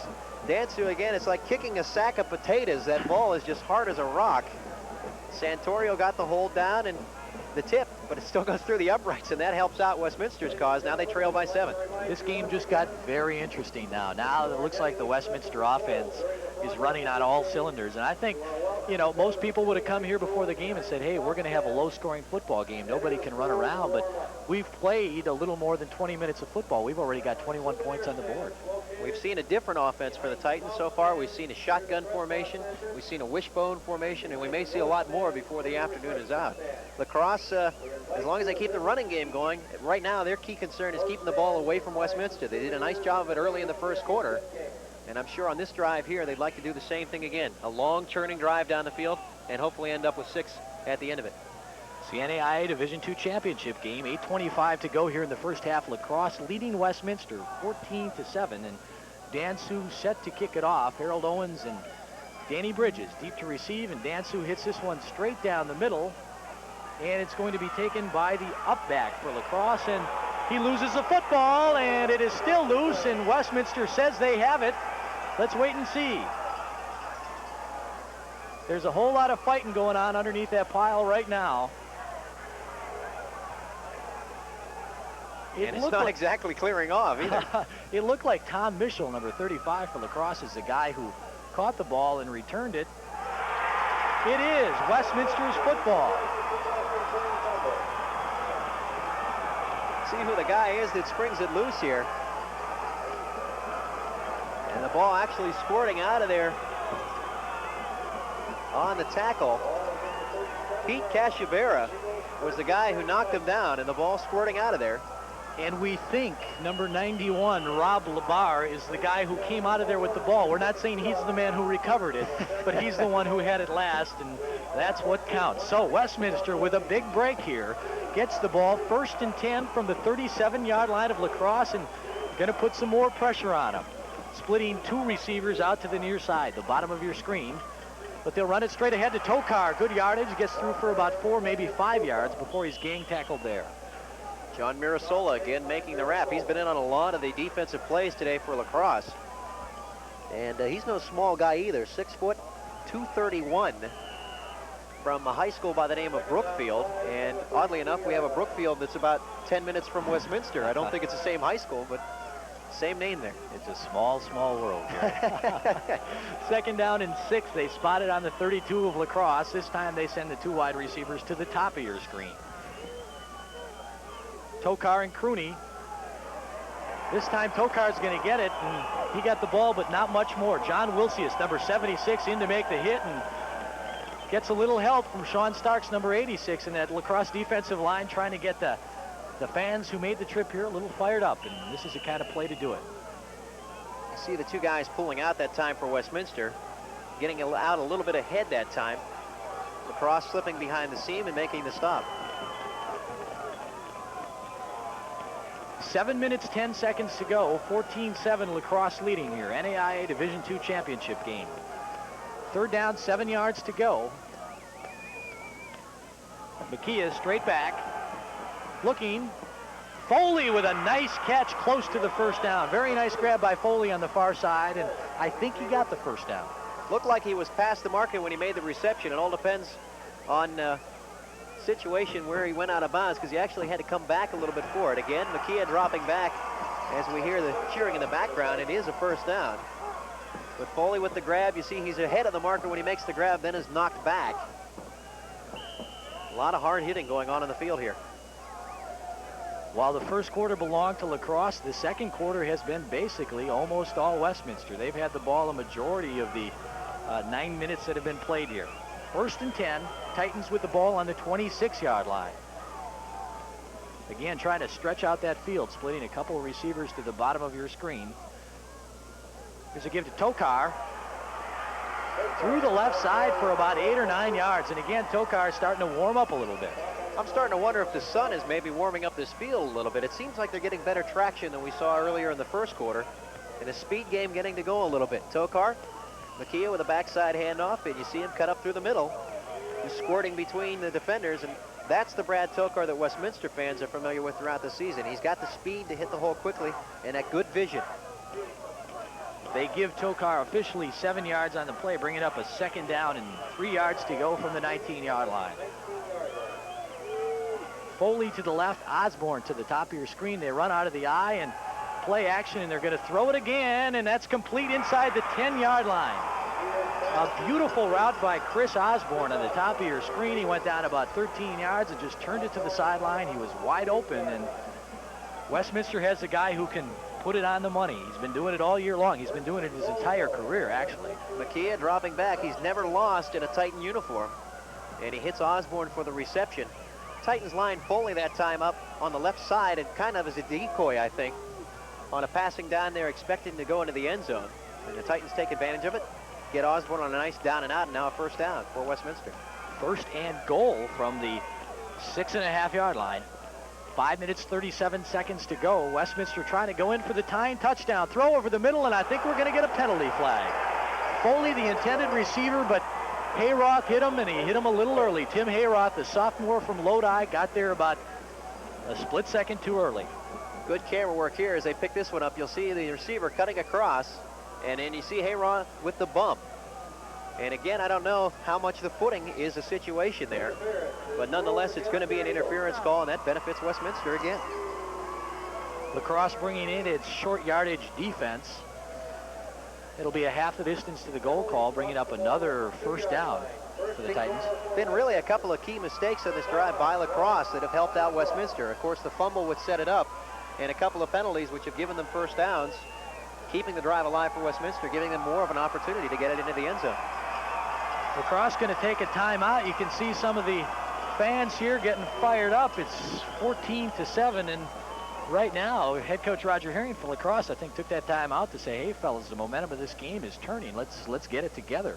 I think he just wants to get his players' heads back at the frame of mind that he'd like to keep them in. I'm sure just that calm, cool, collected self that he is along the sidelines. He wants to get them back out there and say, look, guys, we've been playing the type of football all season that got us here. Let's keep that in mind. Let's just get out there and play the style and do the reads and follow through on what we should be defensively. Right now, they're getting a little bit worked up. We've seen a few words exchanged after a couple of plays, and a few mistakes, and it's helped out Westminster. They need to concentrate more on getting back to the game plan. So far, the NAIA Division II championship game has been all that it was billed as being all week long. It's been a beauty. I'm Jim Sosha from WXOW Television in La Crosse, and with me in the broadcast booth today, Gary Swanson from WPIC Radio in Sharon, Pennsylvania. Gary, we're really happy you could join us. I hope you're having a good time. Appreciate the opportunity, and anytime I get to see a football game, whether it's announcing it or seeing it, I'll be here. Somebody says they're giving me a free ticket, so I appreciate the opportunity very much. Okay, it is 1st and goal for the Titans, and again, like they did on their last scoring drive, they run out of the wishbone inside the 5-yard line. 3 backs behind Joe McKeah. Titans try to tie this thing up. Tokar with it. Tokar with a touchdown.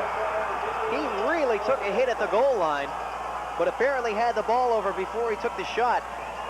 Excellent defensive effort by La Crosse that time. The Titans really spread out the defense, but Tokar able to get it over the goal line for the touchdown. Brad Tokar, not known as really a power runner, known as more of a finesse cutback runner, but I think he shows a little power on this last hit. He keeps going forward against a pretty big guy, John Lauscher, at 236 pounds. A very nice run. Lauscher came across the goal line and made the hit, but just a step too late. Dansu's kick is up, and it is good. We are tied with 5:28 to go in the first half, and this game has turned around in an awfully big hurry, Gary. Getting to be the type of action that you expect for a national championship. That's why these teams are here. They've been playing all season. They've been coming up with the big plays. They've learned to adjust, and that's the situation we have right now. But momentum certainly right now in Westminster's favor. This is going to be a critical drive for La Crosse. You just had the feeling when La Crosse easily scored those 2 touchdowns and almost had another one that this was too easy, because Westminster is too good of a ball club to get that far behind and stay that far behind it. And now we're seeing that there's been a momentum shift, and I think what we're going to have now is maybe a back and forth football game. Yeah, both these teams possess the ability to score. We know that, and both of them have been in the situation where they've been down and have had to come back in the past, and also have been able to protect leads in the past. You can't really get more even than this right now for a national championship game, and we're tied at 14. So far, mistakes have been the difference, as we thought they might be. La Crosse with a turnover deep in Westminster territory, and then they fumbled a kickoff return, and Westminster converted that last one, and that's where we are right now, 14-14. Dansu, who just hit the game-tying extra point, will kick off, and La Crosse this time going to try to hang on to the football. Good kick by Dansu, coming down to Harold Owens at the 15-yard line. Harold still on his feet out to about the 35, maybe the 36-yard line, and La Crosse will start from there, 1st and 10. Kind of a sliding stop that time by Len Rich for the Titans. As we mentioned, a lot of that surface is just icy, and Owens, you see him, that slashing style, gets the legs going, cuts back to the inside, and then the hit, wrap, and slide there by the defensive coverage for Westminster. 1st and 10 from the 35. Dean Washington split to the top of your screen. Dan Bridges off the line of scrimmage, now going in motion back toward quarterback Dennis Gadel. Gadel to Ready, and again Ready with good running room, close to 8 or 9 yards, and La Crosse just continues to get a great surge in the offensive line and making it kind of easy for Ready, who's basically just running straight ahead. Good surge. You see the offensive line pushing forward. That defensive line comes off, and there's the hole. Ready, going straight through it and picking up that yardage. North to south, that's what they want to do. Dan Bridges out, Pete Hightower in with the play, and Hightower joins Dean Washington on the top of your screen for this 2nd down and 2 play. Here's Owens on the counter. He's got the 1st down and then some to about midfield. Pickup of about 7 yards for Harold Owens, and Owens is, while Ready's been going straight ahead, they've been giving it to Owens basically on that little counter delay play. We talked about his uncle kind of changing his, I don't know if changing his attitude, but maybe picking it up a little bit more here for playoffs. So I guess throughout the season he'd been playing strong, but his uncle said, you know, you could probably run, looks like he could run a little stronger, and apparently he's been doing that in the playoffs. He's had an excellent 3-game series heading into today's national championship. We'll talk more about Harold Owens in just a second here. 1st and 10, Kyle Ready up the middle again for 9 or 10 yards. Nothing fancy about that at all. They send Owens going one way and Ready straight up the middle, and Ready running toward the end zone. see the hole again pop open. Just straightforward blocking that time by the offensive line. And ready, picking up the first down, maybe, as they bring the chains across. Going to take a timeout to measure. Going back to Harold Owens as we look at a bundled up Joe Fusco. They said at the NAIA dinner last night that Fusco would be wearing shirt sleeves at the game. And apparently he has a trademark of doing that, but it's a little too cold for that. He's a cold weather fanatic, that is for sure. But I'll tell you what, his assistant coach, Carl Coker, likes it even more. It was about 10 below zero the other day during practice, and Coker was out in shorts in the snow. They like this kind of weather. Okay, they say that Reddy did pick up enough for the first down. First and 10 from the 40-yard line. Lacrosse now on the move. 4:02 to go here in the first half. A tie game, 14-14 in the NAIA Division II championship game. Slipping in the backfield is Reinders. Reinders, who just came into the game, hasn't warmed up his cleats yet. Rick Reinders never really got going, and Dennis Gadel kind of bumped into him and said, well, that play's not going anywhere, so he just fell down. You see him come back, the back is down. Gadel looking at him and says, well, yep, exactly. I'm just going to go down and protect the ball on this one. DiLorenzo in to make sure that he is down. But a loss of about 4 yards of the play. They'll go at it now, 2nd and 15, actually. Dean Washington and Danny Bridges split to the top of your screen. Reddy and Owens now back in there. Gadel passing situation. Down to 3:16 to go. Gadel straight back. He's got time. Gadel throwing long for Bell Richard, just out of his reach by about a foot. Well thrown ball, just a little too long. Nice touch by Gadel, and Bell Richard really with a good effort that time. He had to look back over his other shoulder. Gadel with the fake pitch. Dropping back, he sees his receiver break open. Now he's going to fire down. You'll see Gadel kind of turn around to look the other way over his shoulder. Almost came up with it, but just all for naught. Another one of those situations where you can't lead the receivers quite as far as you normally would, because you saw Bell Richard turning the wheels just a little bit when he tried to turn it upfield. 3rd down and 14, again a passing situation. The ball on the 45-yard line of Westminster. That's Hightower in motion, and Gadel again straight back in the pocket. He's got time. He's got Dean Washington with a tremendous catch and a tremendous hit. I don't know how he came up with that football. Jeff Catanzarite made the hit afterwards. But just what a tremendous catch.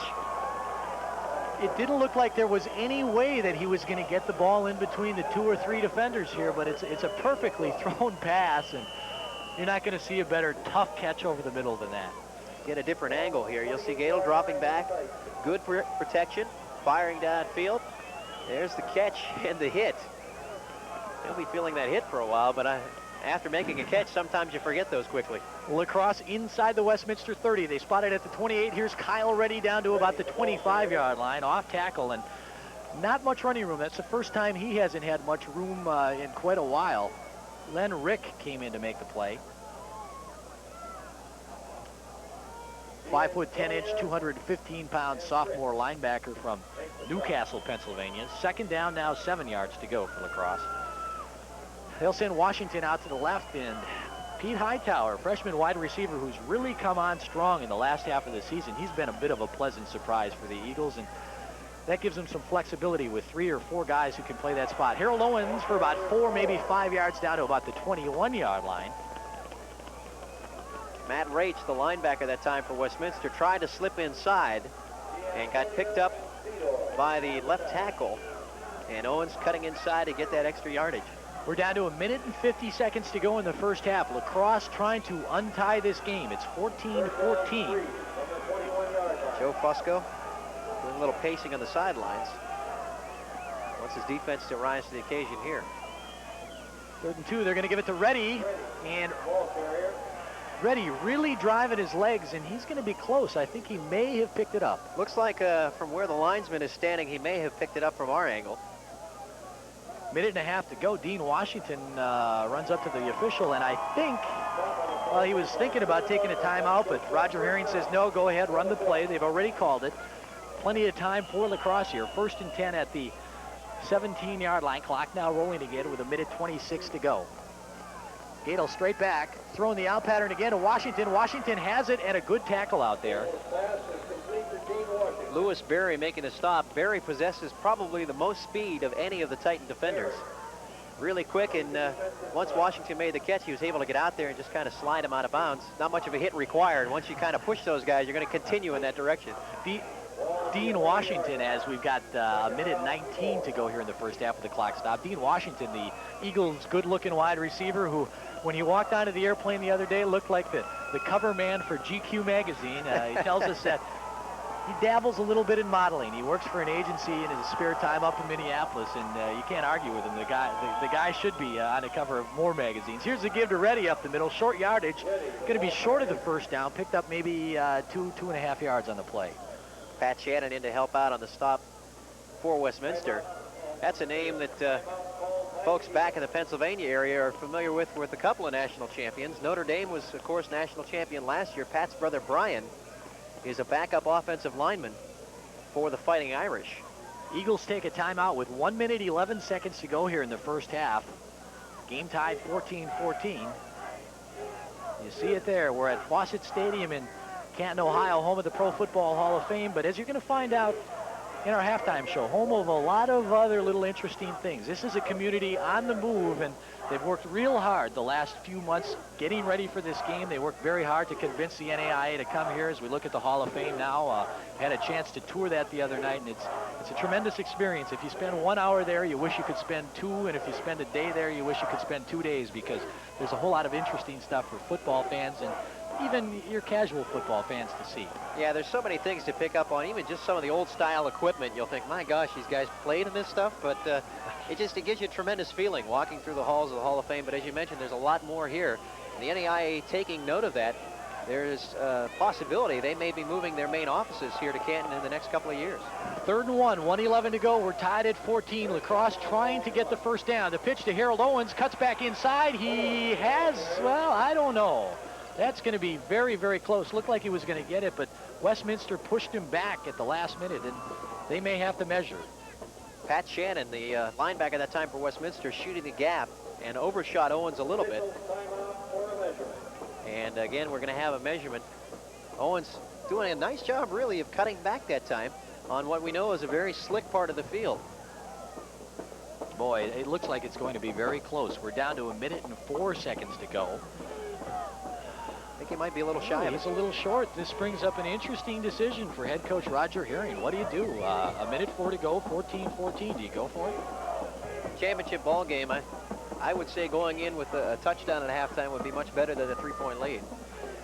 In a sense, a field goal wouldn't, in my opinion, swing the momentum that much. I think you need to go for the 6. And I think with the conditions what they are, a field goal from the near hash mark, you don't see any hash marks on the field today, very difficult to make that thing. And Lacrosse has had a lot of success running the football so far in this game. I think it's a good call by Roger Herring. 4th down, and we'll call it about 6 inches to go for the first down. The ball at the 7.5-yard line of Westminster. We're tied at 14 here late in the first half of the NAIA championship football game. Crowd getting on its feet below us. May see a run right over right guard this time.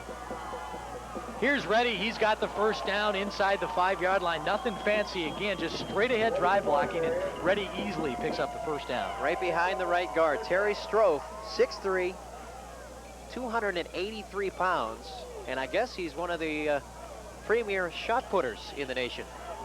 Yeah, he sure is. At last we heard, he had the 8th best shot put throw in the United States. A chance to make the Olympic team. 2nd down, Gadel on the quarterback sneak and make that first down. Gadel on the quarterback sneak. He's inside the 5 down to about the 3, maybe the 2-yard line, and Lacrosse going to stop the clock there with 38 seconds to go.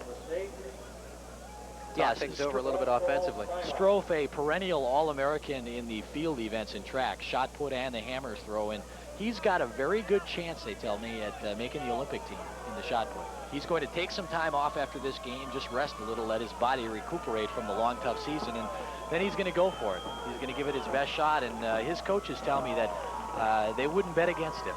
For a guy his size, he moves off the line very quickly, and sports information director at Lacrosse telling us that he's definitely an NFL prospect as well. Guy has quite a future in front of him, but right now he's concentrating on bringing a championship trophy home. to Wisconsin lacrosse. And if he does make it in the NFL, he won't be the first offensive lineman to play in the NFL who graduated from UW Lacrosse. Tom Newberry, the starting offensive lineman for the Los Angeles Rams. Newberry, of course, the Pro Bowler, grew up in Onalaska, Wisconsin, which, Gary, is right next to Lacrosse, and played his college football back on that national championship team a few years ago. And it'd be kind of nice to have a couple of big hogs in the NFL. He makes watching the games on Sundays a little more interesting for the folks back in the Cooley region. Sit there looking for numbers all the time. What's his number? What's his number? Second down and goal from the 3-yard line.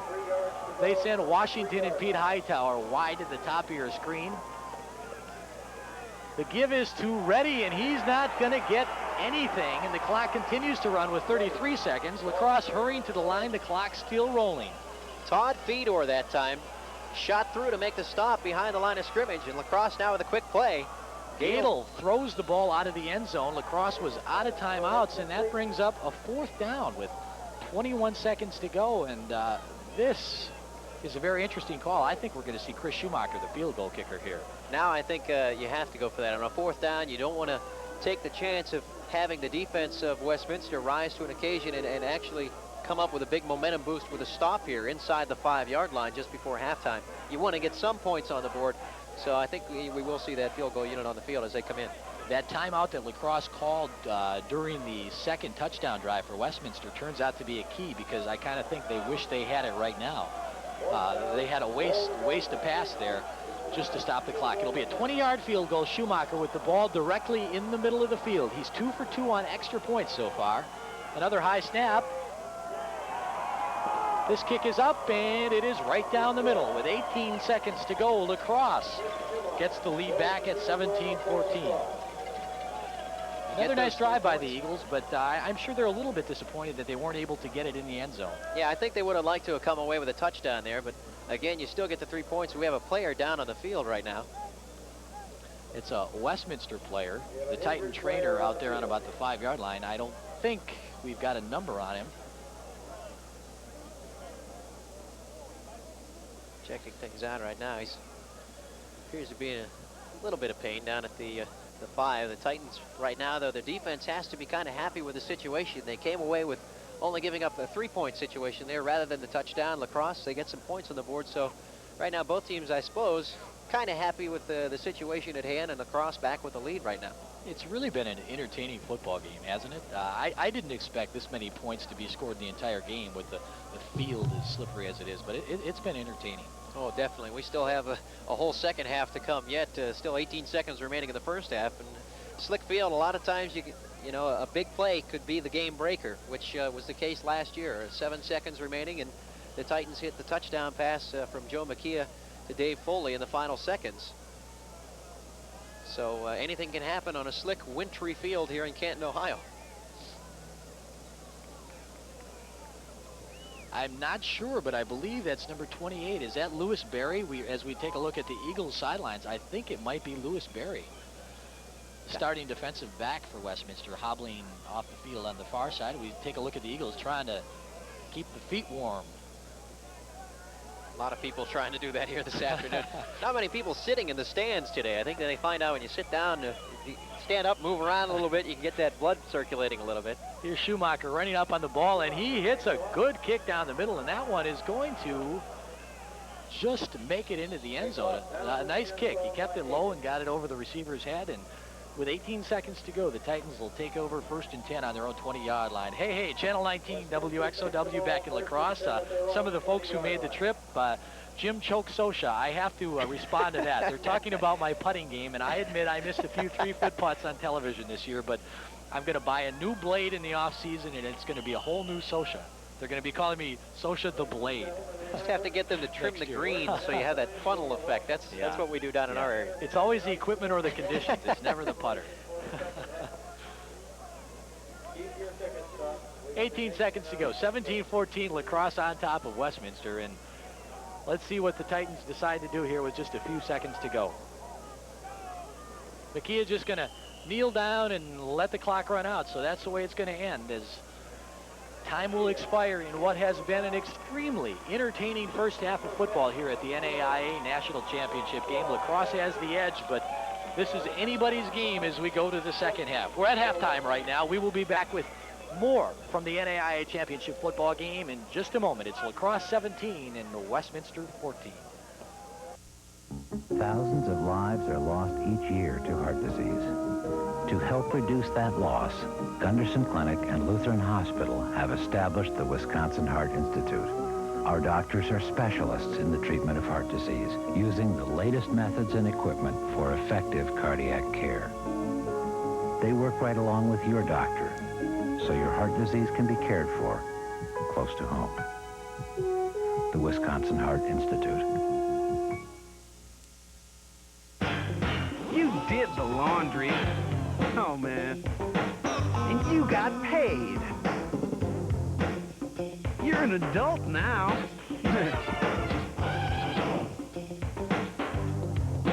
You know the 4 basic food groups. You'd like to talk, but you gotta go. Achieve total lightosity. Old-style lights.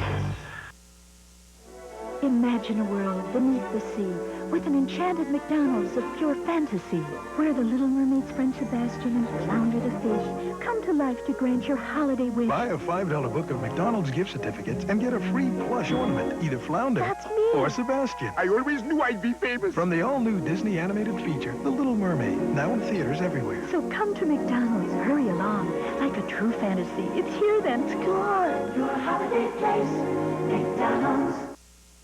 It has been an exciting and memorable 1989 football season for the University of Wisconsin-La Crosse Eagles.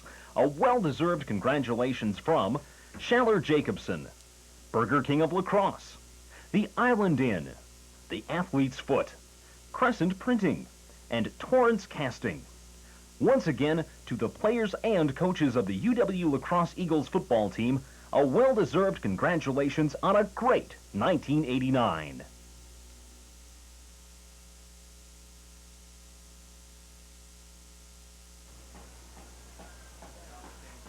We are back at Fawcett Stadium in Canton, Ohio, home of the Pro Football Hall of Fame. Also home this year to the NAIA Division II National Championship game. We're at the half. UW-La Crosse leading Westminster in what's been an absolutely tremendous football game. It's La Crosse 17, Westminster 14. Take a look in our broadcast booth at the young man who's been doing a heck of a job doing statistics, and he's freezing. We're going to try to give him an opportunity to get out of the booth and let him warm up because he doesn't have the outerwear that we have on. But I'm Jim Sosha from WXOW TV in La Crosse, Wisconsin. With me is Gary Swanson. Gary, it's been a great game. A couple turnovers have been the key so far. Absolutely. A couple mistakes really by La Crosse, giving Westminster the opportunity to go downfield and get 14 points on the board. But you can't talk about a better ball game here, back and forth. The momentum it really is kind of even right now at this point. La Crosse getting the field goal just before halftime. So you have to think it's swinging their way a little bit, but we knew it was going to be a battle, and with the second half on the way, it's going to get even better, I think, down to the wire. Do you look for either team to make any major changes here at halftime? We may see a little bit more of some of the surprise plays from the Westminster end of thing, but for La Crosse, I think they ought to stick to the game plan. The running game is working nicely for them. They're getting a lot of time run off the clock here in the first half. That's what they want to do, just keep churning that clock down and keep the ball away from Joe McKee and the Titans. The Titans and the Eagles have been busy for weeks getting ready for this moment, but they're not the only folks around here who have been busy spending a lot of time getting prepared. Lots of folks here have put in long days to get this national championship game here in Canton, Ohio, and we talked to a few of them throughout the week. First guy we're going to introduce you to is Dr. Jefferson Ferris. He is the executive director of the NAIA. This is the first time in 50-some-odd years that the NAIA has held its championship football game at a neutral site. What made you decide to play it here in Canton? Well, Jim, we've always wanted to be in a neutral site. The problem has been that we couldn't find a community that had both the leadership and the enthusiasm we thought was necessary to make it a great game for the young people. And Canton came along because of two schools that we have here that are not football schools, and because of Pro Hall of Fame was here, they said we would like to give it a try, and as we talked to them, we were convinced they could do a good job for the young people, and they really have. I know all week long, all season long, the NAIA has really been stressing the importance of academics first, athletics up there, but still second. What kinds of steps is your organization taking to make sure that that actually happens in your university? Well, Jim, we've completely changed our eligibility rules, and without getting into great detail, they are designed to make certain that a kid is meeting his own graduation requirements at the same rate he's completing his eligibility. In other words, if he plays 4 years, he's going to be able to graduate. And we think that's what we have to tell the young people so they understand athletics is tremendously important, but the top priority is education. You're doing a great job with your priorities, but you're not doing such a good job with weather at your championship site. Are you gonna improve that next season? Well, when you play in the middle of December and all our Division II schools are in the north, you run a great risk. But we're going to find somebody and put them in charge of this weather next year. Canton Mayor Sam Persis has done everything right. Maybe he didn't do a good job on the weather, Gary, but everything else he's done just fine. We talked to him as well the other night. Okay. Here we go. Ready? Yeah. Mayor, this is the first time in 50-some-odd years that the NAIA has held its championship football game at a neutral site. What did you folks here in Canton do to convince them to play the game here? Well, we've been working very hard at it, really, for the last 18 months, and I really just think it's the character of the community that comes out as we dealt with Jefferson and the NAIA. It was, I really think it's a great marriage between the two of us. Football fans all over the country are, at least to some degree, familiar with your main attraction here, the Pro Football Hall of Fame, but I think a lot of fans across the country don't realize what a football-crazy city this is. Can you tell us about that? Well, you really have to be here to experience it. Anytime you can put 20,000 people into a stadium to watch a high school football game, and we do that particularly when Canton plays Massillon, it just boggles your mind. Of course, we've been the home of the Hall of Fame, Jim Thorpe. We had a lot of great ones coming out of Canton, and it's just a tradition. Football's a tradition in Canton, Ohio. Is this a first step for Canton? Are you going to try to set your sights higher and get some more NAIA championships in the years to come? Absolutely. That's our ultimate goal, is to get the NAIA here, period. Taking another look at Fawcett Stadium here in Canton, Ohio. Now, believe it or not, they sold every ticket available in this stadium. Something like 22,000 tickets were sold, and many of them were bought by major corporations. They didn't fill it up with fans, but on a day like this, you know, you can't expect much more than that. We do have a good crowd, and you take a look at the lacrosse band down on the field. They're having a good time. But the Canton Chamber of Commerce has also done a heck of a job. We talked last night at the NAIA banquet to Ron Bennington, who's been coordinating this project with the NAIA. This must have been a tremendous undertaking for your organization. It certainly was. We've been working on this project for many months and create a lot of enthusiasm and spirit in the community. We have an organization of approximately 100 people, and they all just come to bat, and we've done an outstanding job, I think, of welcoming these teams to the community. I know the coaches and the players have been more than happy with the kind of treatment they've gotten here in Canton. What other things, other than, say, the Pro Football Hall of Fame and this NAIA championship game, what other things does Canton and the surrounding area have to offer for people who might want to make a drive through here at maybe the warmer time of the year? Well, we have great high school football and great high school sports here in this area. We also have a tremendous park system. It's one of the best, I think, in the country. We have many activities that people participate in over the years, and it's just a great place to live.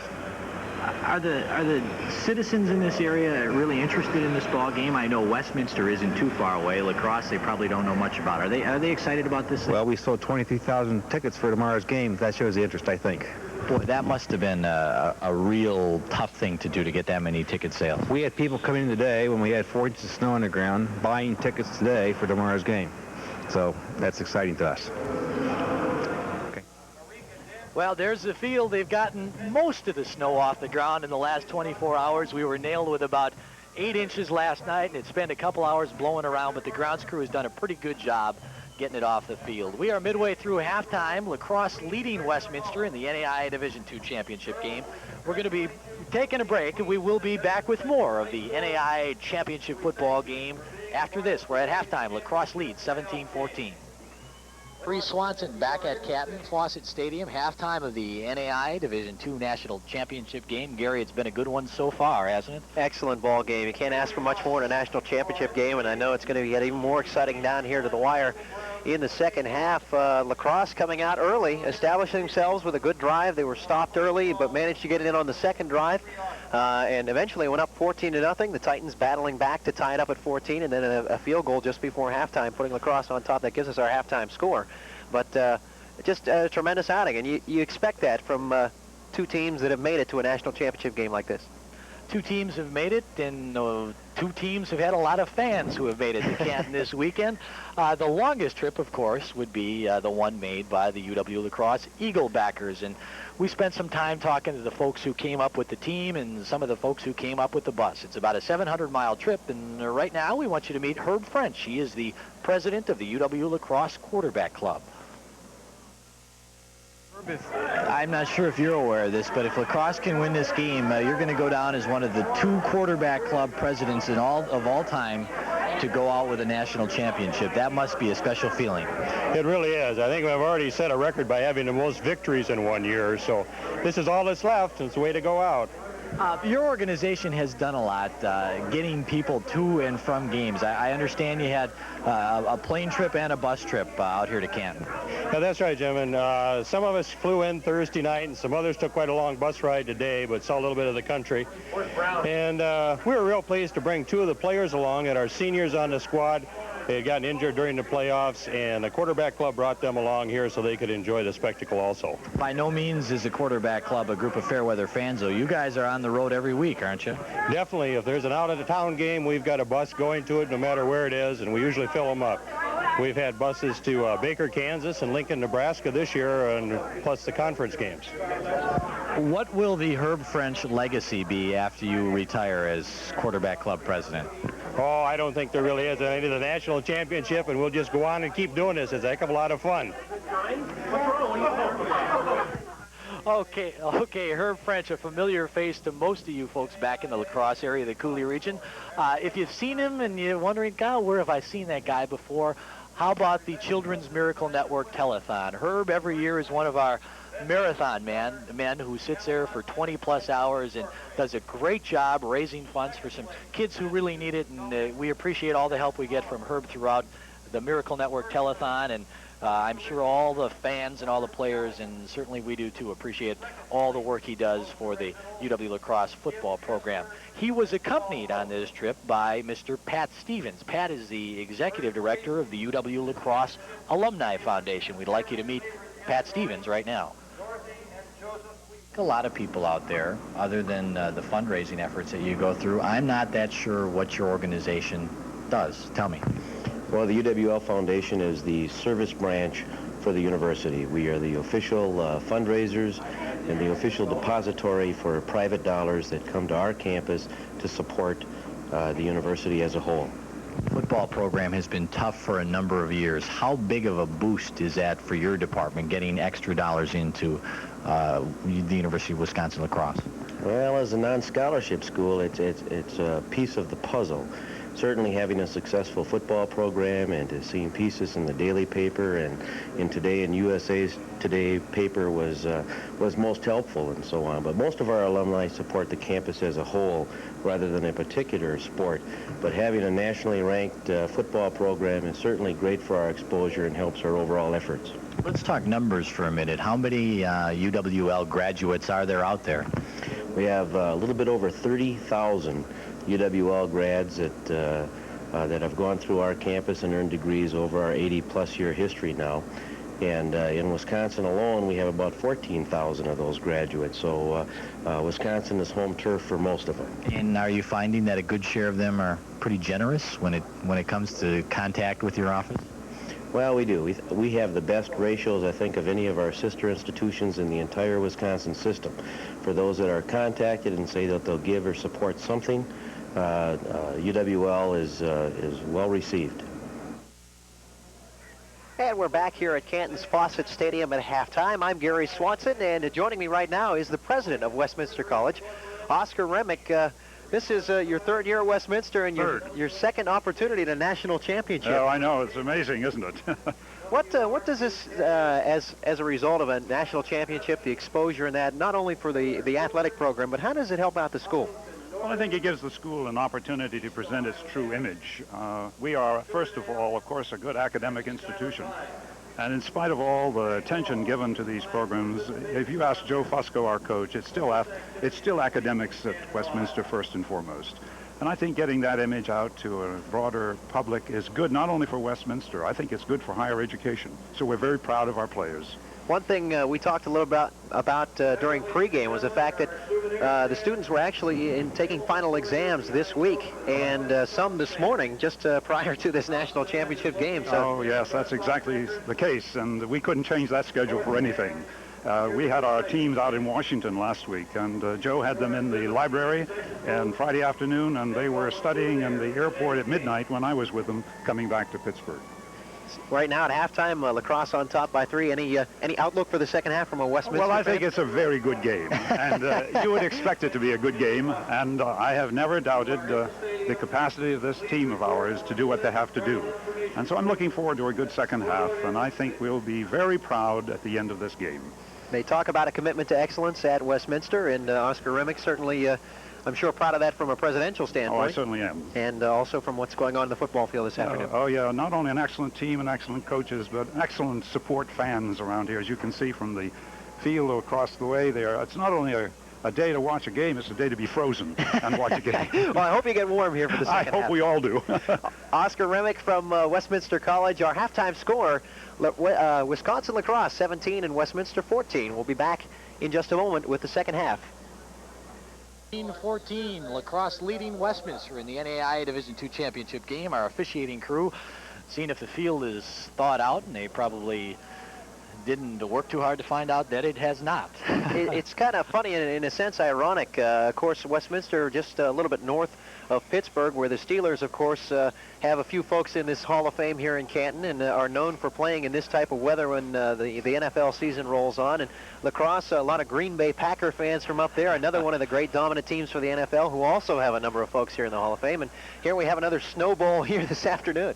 We have some statistics for you. It's been an even matchup on the scoreboard. Let's see how it looks statistically. Here we go. Westminster, 7 first downs compared to 16 for La Crosse. La Crosse, of course, with the dominating rushing game here in the first half, 150 yards compared with just 19 for Westminster. And you look at the total yardage and you'd think that maybe La Crosse might be up by a little bit more than 3 points, but the Titans have done a great job taking advantage of some opportunities. Yeah, the key really a couple of mistakes, and of course the kickoff fumble by La Crosse, giving Westminster the second opportunity to get another 7 on the board.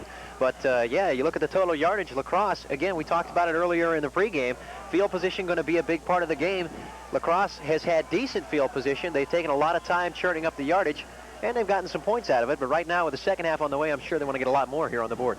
Well, the great teams take advantage. They capitalize when they're given the opportunity, and Westminster, you can't argue that. They are definitely a great team. They're going for their 27th consecutive win.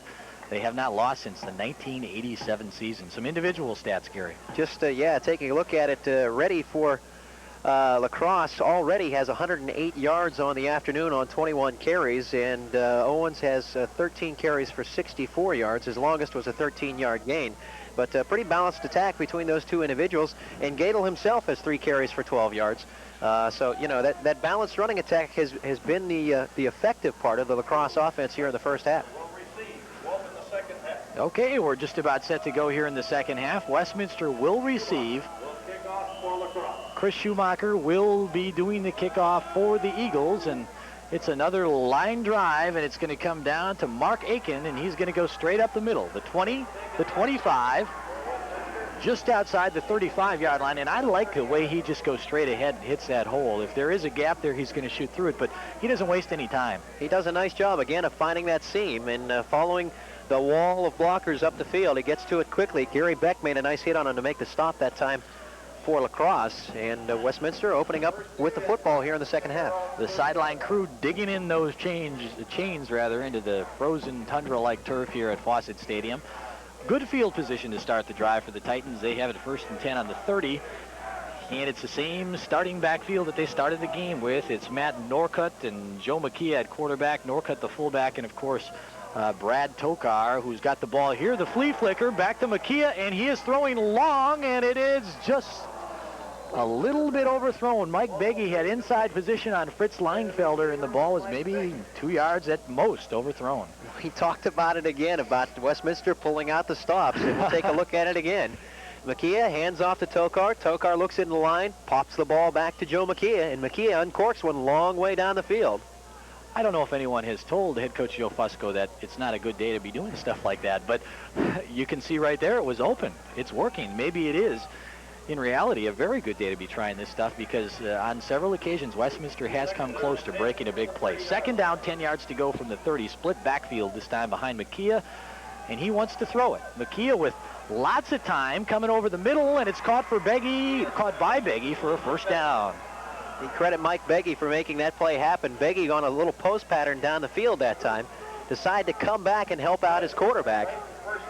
McKee rolling out to his left, looking downfield to the left, and everyone's covered. He looks then across to the right, sees Beggy cutting across, steps forward and fires to him. Beggy comes up with a reception and the first down. All year long, that Eagle defensive front four has been able to pressure the quarterback and get some sacks. I'm not sure, but I don't think they have sacked McKee so far in this game. They have pressured him a couple of times, but they have not gotten to him. 1st and 10, the Titans. Big hit in the backfield, a loss of about 4 yards, and Mike Bright, the 6'3", 215-pound junior from Stratford, Wisconsin, had that play diagnosed early. Bright lining up on the left side that time, and nobody picked him up, and he just came right in. You'll see him pop into the screen there, nobody touching him, straight into the backfield, and boom. Tokar goes down for the loss. We have an injured player down on the field. It's a Westminster player. I think that might be number 64, Don Miller, the offensive tackle. That would be a rough loss right now for Westminster. Linemen, they got a lot of them on the Titan team. Primarily, they like to work things to their left side, follow behind Roger Kreider and Bill Luffy. And the right side has been a rough point for them throughout the season. And I don't know if we have a knee injury or a cramp down. They don't want to speculate again with the injured player down on the field. But right now, the Titans with a 2nd and 12 facing them. Miller, one of the bigger guys on what really isn't a huge offensive front. He's 6'3", 250 pounds. It looks here like they average about 230, which is good size, but compared to a team like La Crosse, not really all that big. You talk about the throwback style players too. Don Miller is one of them. He likes to get in there, likes to get the sod and the mud on the helmet and go in there and knuckle it up with some guys on the inside along the line. He's got that lineman mentality, and one of the guys that Westminster likes to have up front. And he's still down and being attended to. Being very careful at this time not to move him until they're exactly sure what the injury is, and that's always a good idea to make sure before you do anything when a player's down on the field. Just to look at some of the other individual statistics we had from the first half, we mentioned Owens and Reddy, a pretty balanced attack. Reddy leading all rushers right now with 108 yards. For Westminster, it's been kind of a quiet game from the backfield. Brad Tokar with 24 net yards. He had 9 carries for 27 yards officially, but he lost 3 on 1 carry and has 1 touchdown to his credit. And Matt Crooney, the other Titan to carry the football, only once for a gain of 2 yards, and that giving the Titan total there a rather quiet 26 net yards here in the first half. You know, the way that Miller was lying down on the ground, face down and not really moving, it's kind of a scary sight, and you're never quite sure. You don't want to see anything serious, but we just had a good sign. The trainer rolled him over on his back, so we're sure it's not something, you know, a spinal or a neck injury. Anytime they roll him over, they know that's not the problem, and that definitely is a good sign. One thing that, just a quick mention for both of these colleges, I know Sean Toomey is the trainer for Westminster, and just talking with some folks from Wisconsin La Crosse, I understand they have a tremendous trainer as well. It's good to know that if someone is going down, that they're in the hands of these folks. They've done a lot of studying. Sean Toomey has probably just about every background you can get as an athletic trainer.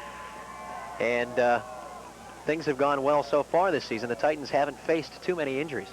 While the training staff continues to attend to Don Miller, we're going to take a break. 14:05 here to go in the third quarter of play, and we'll be back with more of the NAIA championship football game after this. It's La Crosse leading 17-14.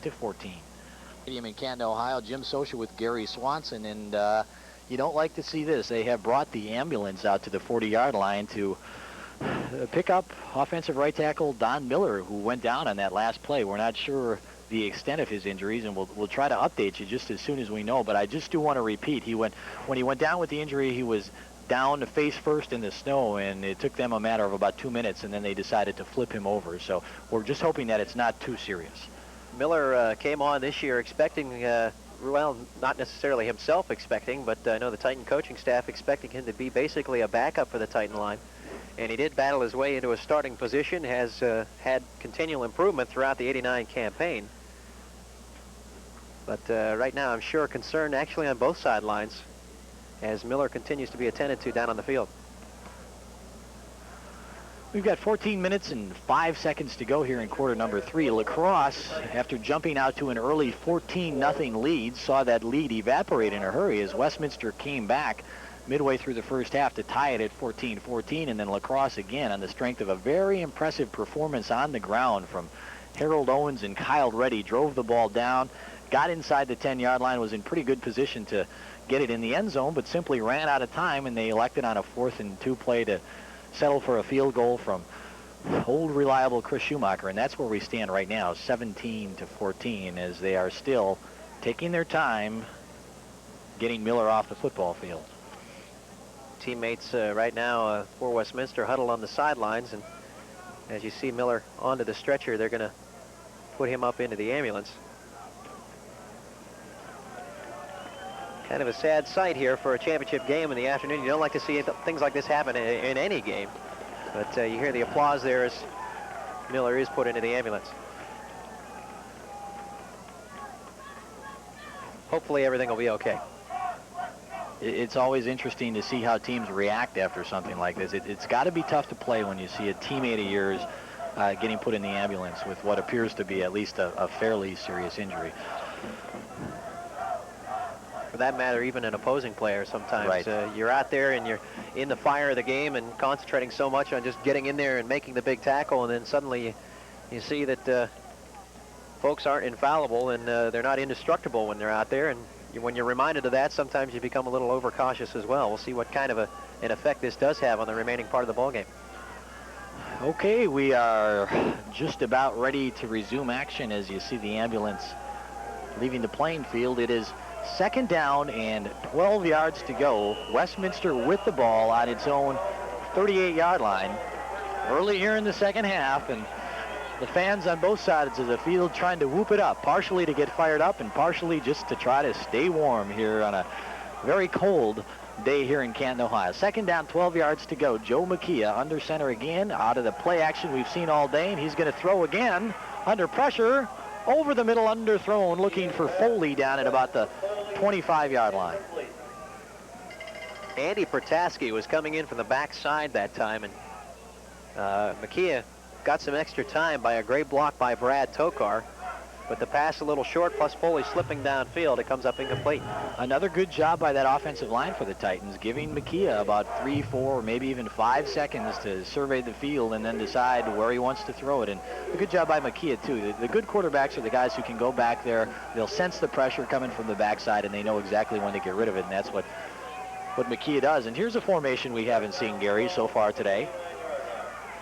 3 wide receivers, 2 running backs, and out of the shotgun they go. McKeah stepping up over the middle, complete for what looks like a 1st down to Mike Beggy. Mike Beggy making the catch at the La Crosse 47-yard line, and might have been a case of just too many receivers to cover it at one time for La Crosse. Big 3rd down play. McKeah dropping back, steps forward and fires, and there's Beggy splitting the defenders. Comes up with a big catch. And a lot of pressure that time from Clint Byer. But a 1st down for Westminster. Again, another critical 3rd down conversion for the Titans. They're very good at that. They did it last year to La Crosse in that game-winning drive late in the 4th quarter, and they've been doing it again fairly consistently here over the last 2 quarters. Again, a little play action. Makia under pressure, throwing over the middle, almost intercepted at the 35-yard line by Casey Campbell. Again, as we told you earlier, Campbell, we get a good look at him there with the cast on the left hand, is going to have a tough time pulling in anything. I think normally he might have made that catch. Again, Makia rolling to his right and firing downfield. The ball had a lot of zip on it, and Campbell able to get the arm in there, or the club, you might call it, to knock the ball away. Casey is going to undergo reconstructive surgery on that hand. Again, it was broken. The finger actually was broken in 6 places last week in the third-round playoff game against Baker. Gary grabbing his hand right now. It hurts to even talk about something. I'm just trying to figure. I didn't think there's enough room in a finger to break it in 6 places. Well, he says he's going to be all right. The doctors told him he'd be okay to play this game. We've got people on both sides of the line jumping off sides and penalty flags all over the place. I think this one might go against Westminster. It looked like the guy replacing Don Miller that time jumped up a little early. Back to Casey Campbell. Got a dead ball foul. Ball start on the offense. Second down. Nick Define, our referee, telling us exactly what happened. Back to Casey Campbell. He broke it last week and was dying to play this week. They were going to do the surgery this week, but then his doctor told him that there was only a 1 in 100 chance that he could do any more damage to it. And after that reconstructive surgery, the doctors say Campbell's hand will eventually be just fine. So as you can tell, it's tough to keep these guys off the field if at all possible. It is now 2nd down and 15. The Titans with it from their own 47-yard line. Makia again out of that spread formation under pressure. That's John Wilsey, has had a hand on him, and Makia just got away from him and managed to dump it off incomplete. Just avoiding a sack that time. Makia felt the pressure coming from behind and just decided to uncork it downfield. You see him drop back here, and again the pressure coming from the backside. John Wilsey has really been a force all year long for La Crosse. He came on very strong at the tail end of last season, especially in the playoffs. He's just a sophomore, 6'1", 250-pounder out of Fond du Lac, and he just keeps getting better and better. Kind of a quiet guy, but he's one of those guys who's, as they say, a leader by example, boy, and he set a good example on that play. 3rd down, 15 yards to go. Another key 3rd down play here for Westminster. Makia wants to throw long. He's got Foley, and it is caught. It is caught inside the 25-yard line and knocked out of bounds. Again, a key 3rd down conversion. The defender on the play was Tim Hayroth. And that was almost a carbon copy of the winning touchdown pass that won the game last year. The same play. Foley going down the sideline and just Makia lofting it over his shoulder. Foley, good concentration, able to haul it in before he's knocked out of bounds. Deja vu for the Westminster fans and a nightmare relived for the folks back in La Crosse. A beautiful throw and a very good catch. 1st down and 10. Westminster now the nose of the ball just inside the La Crosse 20-yard line, and that formation has worked on this drive, so they're going to stick with it here on 1st down. Makia with time. Now it's breaking down. He's going to be hit. He's still on his feet inside the 15-yard line for about 7 yards, and it looked like the Eagles had him, but Makia somehow managed to squirt out of there. He has been able to run the ball quite a bit this year for Westminster. Not afraid to tuck it under his arm and go ahead forward. And that's the situation here. Makia back in the pocket, sees things break open up the middle and just decides to try and pick it up on his own. Carried the ball 80 times this year for the Titans, and you can see folks back in Wisconsin and even in Pennsylvania and in Ohio know who Don Mikowski is, the Packer quarterback, and he kind of reminds the people of Mikowski a little bit. He knows when to run and when he has to. He's pretty good at it. 2nd down, we'll call it about 4 yards to go, and here's Makia again. He's got Foley for the 1st down inside the 10. Ball thrown a little bit behind Foley, but he made a nice adjustment on that play. Wasn't sure if he actually got the handle on that, but he did haul it in on the sideline. Makia just quick drop and firing to him on the sideline, and Foley able to get the snag on it before he fell out of bounds. After giving up the big play, Hayroth on that right corner, giving Foley lots of room. He was playing him about 10 yards off the line of scrimmage. Shotgun formation by Westminster has spread out the La Crosse defense, and they've been able to chip away at it here and also chip away at the clock. 11:48 to go in the 3rd quarter. La Crosse clinging to a 3-point lead, 17-14, but the Titans are on the move, and there's the same play, and this time he was looking for Brad Tokar, and again, this one was overthrown, but it was a little too high, and Tokar, rather, could not make the catch. Yeah, Makia just throwing a little bit behind him that time, and unsuccessful on the pass attempt.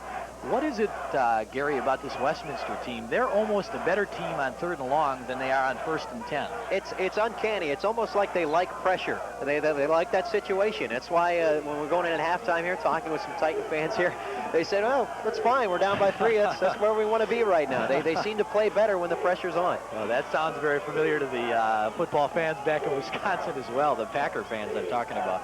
2nd and goal, ball on the 7 or 8 yard line, and here's McKeah rolling to the near side, throwing, and this one is underthrown. Good defense out there by number 43, Fritz Leinfelder. Chris Osborne, the intended receiver, and I think McKeah saw that he had no one open and just kind of threw that one away. Mike Bright and Corey Korn coming in on the pressure that time, and McKeah just trying to split the ball between them and unable to get it out there to the receiver. It falls incomplete. Okay, here's right where the Titans want to be. 3rd down, about 7 to go. A chance to take the lead here with 11:36 to go. They trail this thing by 3 points. A little bit of confusion. The tight end now goes in the slot on the left side. 3rd down and goal from the La Crosse 7-yard line. McKeah again wants to throw. Now he wants to run. Now he throws, and it's complete for a touchdown. It is complete for a touchdown. Westminster takes the lead, and who else? Number 7, Dave Foley. A great bit of running and then a great decision by Joe McKeah. McKeah rolling to his right, and again Foley just spreading himself and getting open in the end zone. McKeah dropping straight back, sees the defender come back there, so he decides to roll out of the pocket, and he sees Foley waving his arm in the end zone, just fires it in there for the touchdown. McKeah wanted the defense to commit, and it took a long time before they did. Once they did, though, he knew exactly what to do with it. You see Casey Campbell coming up. And that was it. 11:30 to go. Westminster leads at 20-17. They've got a chance to take a 4-point lead here on the conversion. Good snap. The ball's up, and it is blocked. No good. Dansu's kick is blocked, and of course, La Crosse, they had this happen against them once this year. If they would have scooped that up and run it in, they would have come up with 2 points. However, they didn't get close to that, but it's a big block, which keeps it on a 3-point difference with 11:30 to go. That could be a critical miss as well. If La Crosse, if it does come down to the wire with a 3-point differential, as we'll see that block one more time, see who actually did get a hand on it. And I think it might have been Mike Bright. Yeah, I think number 44, Mike Bright, is the guy right in the middle of your screen who went up and knocked it down with his right hand. You can see now the shadows starting to creep across the field here at Fawcett Stadium. Is that a factor, Gary, in this ballpark? It can be. It can be tough for any receiver, or for that matter, defender, looking at that ball. Of course, the passing game is getting to be a key right now for Westminster. La Crosse with a running game, I don't know if it'll play that much of a factor or not. Depends on if Gadel does go to the pass. But popping in and out of those shadows, the ball can play a little tricks on your eyes somewhat. Gadel in that first half did throw 8 times. He completed 5 out of 8 for 78 yards. His longest completion was one to Dean Washington. That one went for 27 yards. Here's Dansu with the kick, and it's a nice kick coming down to about the 14-yard line. Harold Washington with it, coming right up the middle. Harold still on his feet and hit and brought down there. In on the tackle was Matt Raich. Just about everybody, I think, slipped on that play heading down the field. And Raich coming up with a big hit. See it one more time. Good reception in the return, trying to cut back, and he kind of slips a little bit there after playing a hurdler, and then is taken down by the Westminster defender. We have 11:25 to go here in quarter number 3. Westminster with its first lead of the ball game, leading this one 20-17. La Crosse with the ball, 1st and 10 from its own 32-yard line, and they're going to do what they did very well in the first half. However, they don't do it very well this time. Kyle ready for maybe a yard, and about 3 or 4 Westminster players in on the tackle. And one of the ones leading the charge was a guy with a broken leg, Kevin Blazer, lumping in to stop the hole up a little bit, and the rest of the secondary run help coming up to shut things down. It's the time of the year when you got broken legs, broken fingers, strained tendons, and everything else. As cold as it is, I bet they don't feel a thing right now. Better than any pain-killing shot you could get. Just run around on this field. 2nd down and 10. No gain for Reddy on that first down play. That's one of the few times that Reddy has not had any success running straight up the middle. Gadel going to go straight back, and he's got some time. He's throwing long for Hightower. It is caught. It is caught by Pete Hightower, a beautiful throw, and again we see a receiver making a nice adjustment, turning his body and backpedaling and staying with the ball. I think the receivers in this game have been outstanding. Hightower did a nice job of beating his defender, Mike Ruby, that time. Gadel had all kinds of time behind his line to pick a receiver. You see, well, you know, now we'll see Hightower breaking open. And coming up with a reception along the sideline. Good camera work that time by the folks again who are putting this game together for you this afternoon. Image video, they're doing a tremendous job, as Gary says. First down and 10 for La Crosse. They now on the move. First and 10 from the Westminster 37-yard line. Dan Bridges in motion toward you, and Gadel wants to throw again. And again, he's throwing pretty long, and it is incomplete, almost caught by Reinders, and then almost intercepted on that far side by Pat Shannon. Shannon and Borowitz on the defense that time. Gadel had the ball thrown well. I think just the defenders kind of pinching off the receiver. A risky throw there. Shannon did a nice job dropping back into coverage. I know that's a little bit like the completion that Gadel threw to Dean Washington midway through that, or late in the first half, where he threw it through 3 defenders. Washington happened to catch that one, but Gadel was not quite as fortunate this time. Second down now. Still 10 yards to go. The ball on the 37-yard line. 2 setbacks behind Gadel, and they're going to run the counter, and this time Reinders gets it, but only picks up about 2, maybe 3 yards. Reinders in to run that play. He comes out, and he's replaced by co-captain Harold Owens. Rick Reinders, the junior running back from La Crosse Aquinas, a hometown guy who a week ago in the playoff game against Baker got the game-clinching touchdown. He's done a good job for head coach Roger Herring this season. Some folks trying to stay warm along the sidelines. Cheerleaders who have been going at it this whole game, as well as the football players on the field. Let's see how La Crosse does on a third down situation. Third down and 8. The ball on the 35. Gadel. Gadel's got some time. He's got Dean Washington long. Incomplete. Dean Washington dropped the ball on the Westminster 15-yard line, and I'll tell you what, that's a ball that Dean Washington knows maybe he should have caught. It was a perfectly thrown pass by Dennis Gadel. Let's see if the defender might have gotten a hand in there. That was Lewis Berry on the defense that time, and we'll see as the two match it up. The pass in his hands, and Berry apparently just with contact at the right time, enough to shake it up to fall out of there. Okay, the Eagles will punt. I believe this is our first punt of the game, and it is not a good one at all. The ball going to go out of bounds at the 29-yard line. The line of scrimmage was the 35-yard line. We're looking at a 6-yard punt. Eric Jan with a 6-yard punt tried to angle it to the sideline, and the sideline got there a little too soon as far as he was concerned. So Westminster comes out of that in pretty good field position. First and 10 from their own 28, 29-yard line. Talk about that football again, as cold as it is, and of course it is a little wet from the perspiration and some of the frost on the field, and it's very hard to take a foot through that to get much yardage out of it. Westminster now with a chance to add to its lead. They lead at 20-17 here midway through the third quarter. Throwing long for Brad Tokar, and that's overthrown by about 6 or 7 yards. Again, Tim Hayroth, who's in there in place of the injured Preston Pointer at the quarterback spot, this time had pretty good coverage on him.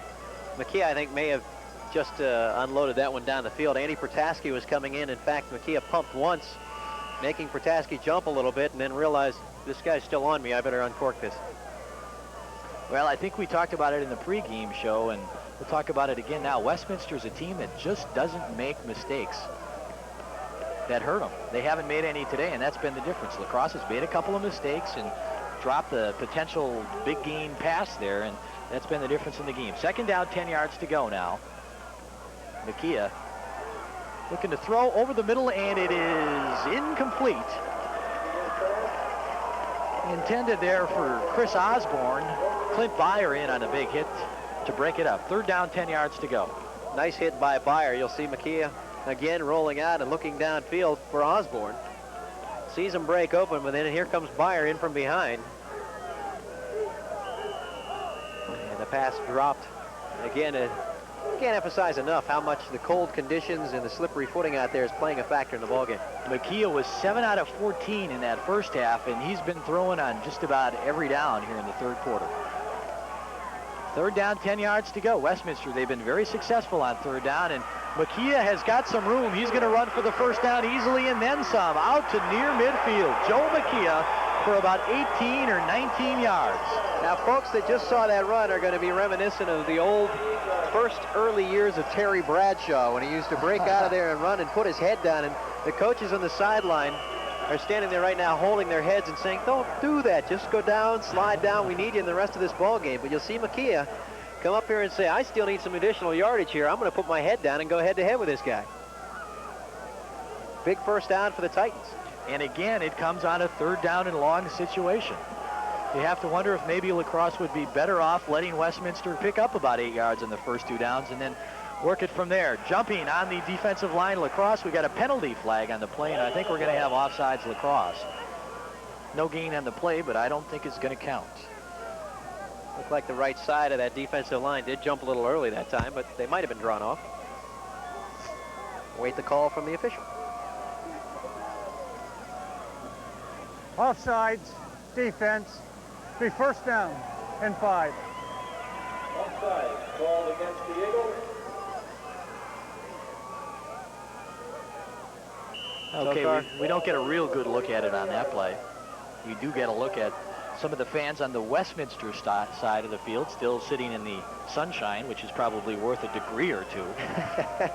It might be up to about 7 or 8 degrees over there. On this near side in the shade, it's probably down to about 0 at best. First down and 5 now for the Titans, and guess what? Makia's going to throw, and he's going to set up a screen. Wide open out there for good yardage, and a first down is Matt Crooney. Another big game. That's the second time, and we've got a flag on the field. It's the second time today that the Titans have run that screen, and each time it has been wide open. They do a nice job of setting it up. You allow the defenders to come through a little bit, let them slip past your intended receiver.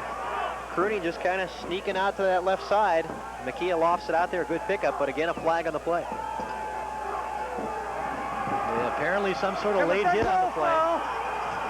Personal foul on the defense, automatic touchdown. These are the kind of mistakes that La Crosse really can't afford at this point. And again, you wonder if they're sliding into the play and just getting caught on the instance. But again, you got to keep those kind of things in check. Crooney with a nice pickup, gets the ball, follow his block, and is going to pick up some nice yardage downfield. It looks like Hayroth coming in there with a late hit, number 31. So the Titans have it now, again in scoring position, 1st and 10 from the La Crosse 16-yard line. The shotgun is worked, and the Titans are going to stay with it. Throwing in the end zone, long overthrown, out of the end zone, incomplete. Chris Osborne asking for a push that time, and that ball was thrown well out of the back of the end zone. I don't think, in fact, the push actually might have gotten him closer to it that time.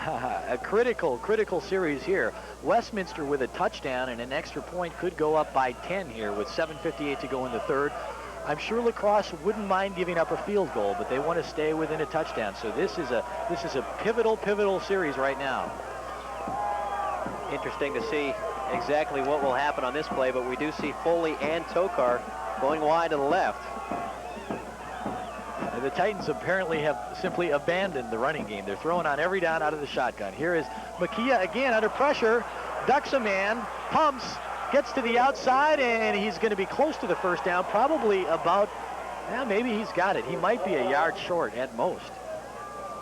But again, Makia really sensing when he's getting rushed and where it's coming from, ducking out of there. It looked like another possible sack, but he managed to get out of there again. Sean Starks had a shot at it. Manages to slip away from it, then fakes the pass, gets in a couple extra yards downfield. Some of the guys on the offensive line kind of joke sometimes about Joe having eyes in the ear holes of his helmet. He just seems to know when those guys are coming in from the side. Okay, he is short of the first down, so it's going to be third down at a little bit less than a yard. For the first time in a long time, the Titans come up to the line with quarterback Joe Makia under center. They're run out of the I formation. Makia just going to keep it, and looks like he's going to pick up the first down. Basically taking it and keeping it right underneath center that time.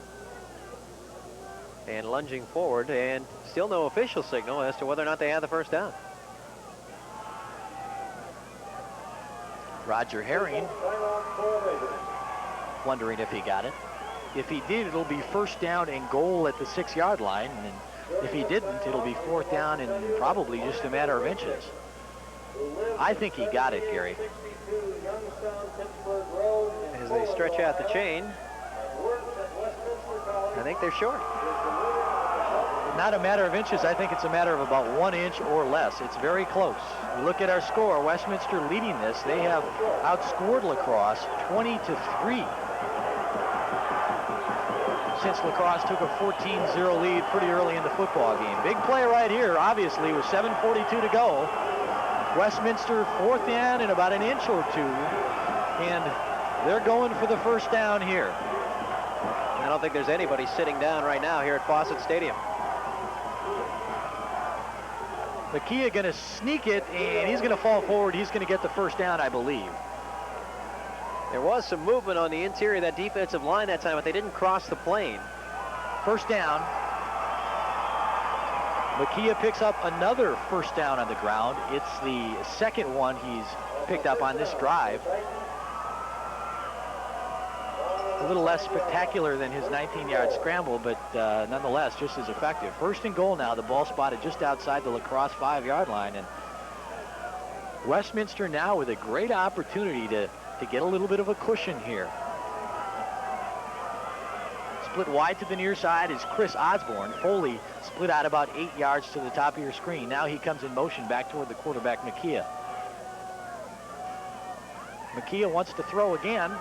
Firing, he's got a man, and it is, let's see, they're going to call a touchdown. A touchdown by Chris Osborne. He dropped the ball, but the official says it is after he had possession in the end zone. They rule it a touchdown.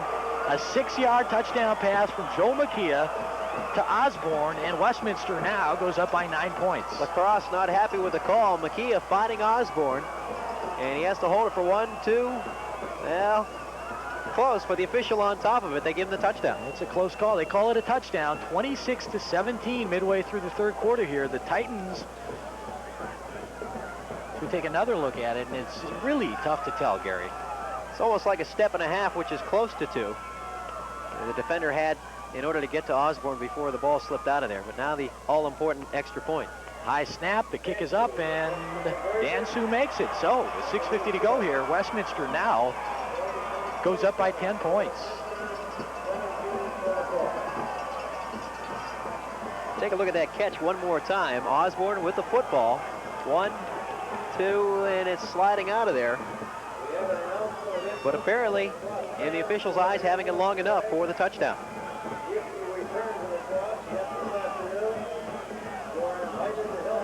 See it there again.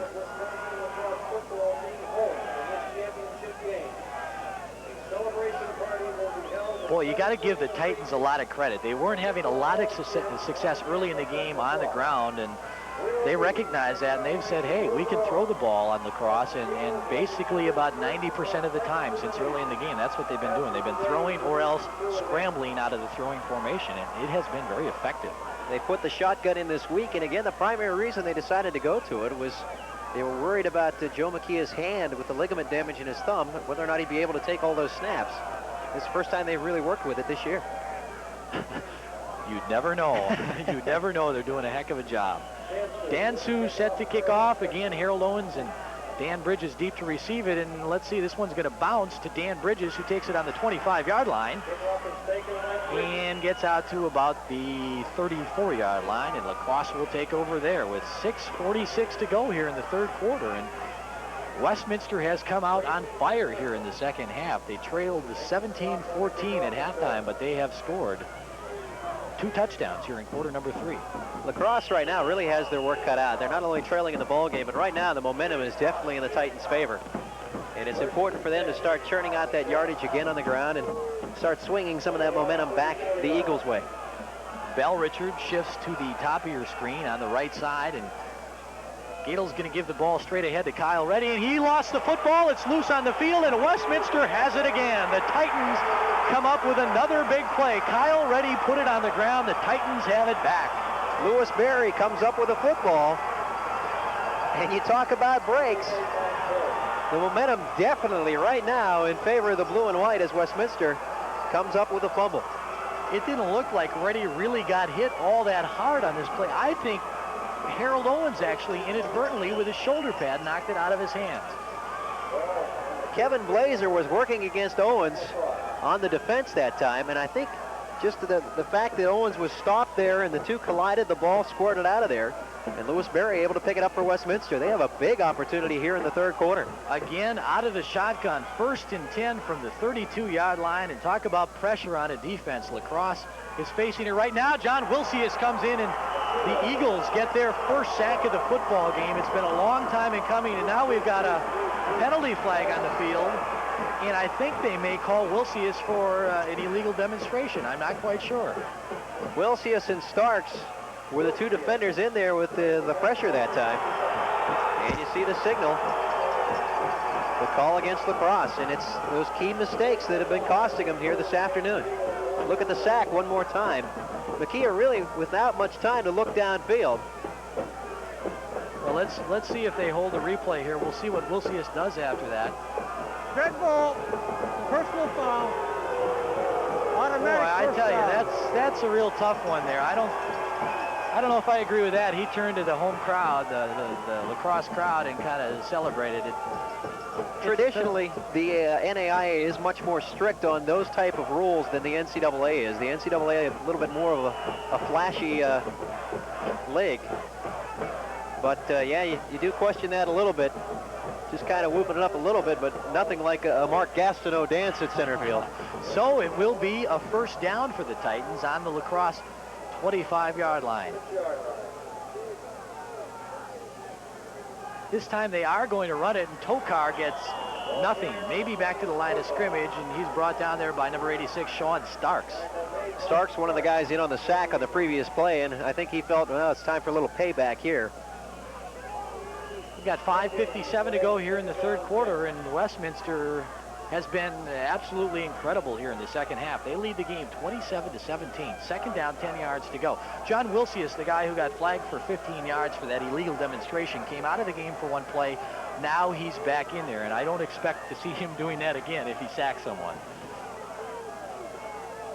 Here's the shotgun, another good snap, and McKee throwing over the middle, and it is incomplete.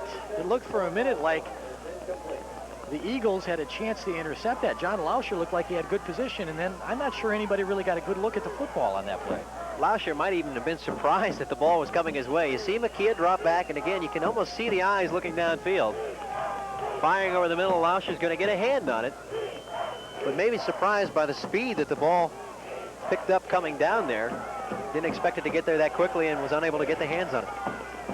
Good defensive effort, though, by La Crosse. It's been a good defensive day for La Crosse, with the exception of third down. 3rd and 10 for the Titans. McKee's got all kinds of time. Now he's under pressure. He's running out of there, and he's going to be hit and dropped, knocked out of bounds. He got hit after the play, but I think everybody was just sliding around trying to stop on the play. He's going to be about 3, maybe 4 yards short of the first down. Take a look at this again. Again, he got pretty good time, but the La Crosse defensive front four finally got through there. And good pressure from behind from Dan Steele. And eventually it was Mike Bright coming up to at least knock him out of bounds. McKee is dangerous. Had Bright not made that nice play, I think McKee was going to make it for another 10-yard run and a first down. So 4th down and about 3.5 yards to go. 5:21 to go here in the third quarter, and Westminster is not going to try to kick the field goal. They're going to go for the first down. They'll run out of the shotgun. Another big play here. McKee sprinting to the near side, throwing complete for the first down, and a fumble. No fumble. They're going to say that Tokar was down, and he picked up the first down, a gain of about 6 yards on the play. That's a big first down for Westminster. You see it again, McKee looking quickly, waiting for his back to get down there and just get out into the flat a little bit, and then hits him with the pass. You see there on the replay, the ball was knocked loose by hitting the ground. See it again from this angle, maybe you get a little better shot of it. Tokar with the reception, gonna go down, and boom, there the ball pops out of there. Good call by the official. First down again for the Titans from the La Crosse 13-yard line. They'll send 2 receivers to the top of your screen, Beggy and Foley. And Tokar gets the snap, and he's looking at the far side, and it is caught over there by Tokar inside the 10, inside the 5, very close to another Titan first down. I don't know how Makia completed that pass. Mike Bright was in between Tokar and Makia, and somehow he just kind of looped it right over Bright's arm. It almost zipped it right past his shoulder. It's kind of pass they teach you in basketball. You see Bright almost like a basketball hoop there, and the ball completed to Tokar. Just a tremendous effort all the way around. But the Titans come up with a big play. Head coach Joe Fusco's got to like what he's seen here in the second half out of his ball club. First, and make it second and about 1 from the 4-yard line. Getting to the outside for the touchdown. Matt Crosse untouched into the corner of the end zone, and the Titans have really opened this thing up here with 4:41 to go in quarter number 3.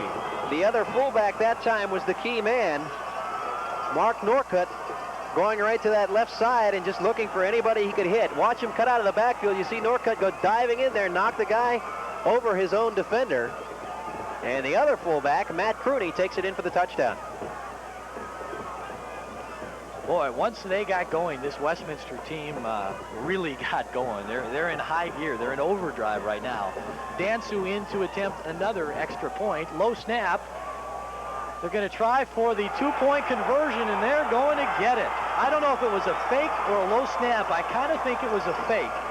I'm not sure, but making the catch for 2 points is Mark Norcutt. Same guy that had the block for the touchdown, and he's already off to the sidelines. I don't even think he took a breather after making the 2-point conversion. But I think Santorio just having a little problem with a hold, and anytime there's a broken play, Coach Fusco has instructed them to pick it up and go with it and see if you can at least get 2 out of it. And that time the Titans successful. And Fusco showing his happiness on the sidelines a little bit. 35-17, Westminster on top. And remember, at one point, La Crosse led this football game 14-zip. They've been outscored 35-3, and it's been a long time since something like that has happened to this Eagle football team. Key right now for La Crosse is not to get down. They know that they certainly are a fourth quarter football team as well. I believe they scored 103 points in the fourth quarter alone this season. Right now trailing 35-17. A lot of time yet in the game. Again, we've said it all game long. Turnovers really the key. The Kyle Reddy fumble led directly to that touchdown. The Eagles lost an opportunity on the first drive of the game when Harold Owens coughed it up inside the 5-yard line, and things have just gone from bad to worse here. Here's Dan Bridges still on his feet. Almost gets out of there. Makes a nice return out to about the 42-yard line. He hurdled one man, and had he gotten by him, I think he may have gone. Mark Michael down on the ground for the Titans was able to reach up and make the stop. But now this La Crosse offense needs to take hold to climb back into this ball game. And the Westminster defense, of course, on the other hand, they want to come up with a big stop and get that offense right back out on the field. For La Crosse to have a realistic shot at this, you would think they'd like to get in the end zone once here in the third quarter and make it a little bit closer. And of course, the Westminster defense knows that, and La Crosse probably going to be forced to go to the air a little bit more than maybe they'd like to. Gadel going to try it right now. Nobody open, and Gadel throws finally to Dan Bridges, and we've got a penalty flag. Complete at the Westminster 45-yard line, but we've got a flag, and I think this one's going to go against La Crosse. I'm not sure. Might have had an illegal man downfield. Gadel rolling out a long time that time, and finally finding his receiver coming back to him. But the flag was thrown by the line judge. Usually that means one of those guys a little too far downfield. Referee Nick Define talking things over. Here's the call.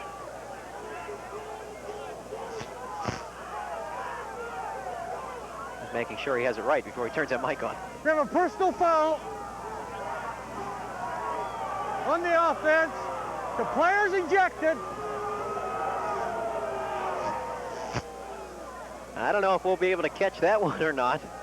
Wow, the player is ejected, and I think the player ejected is number 72.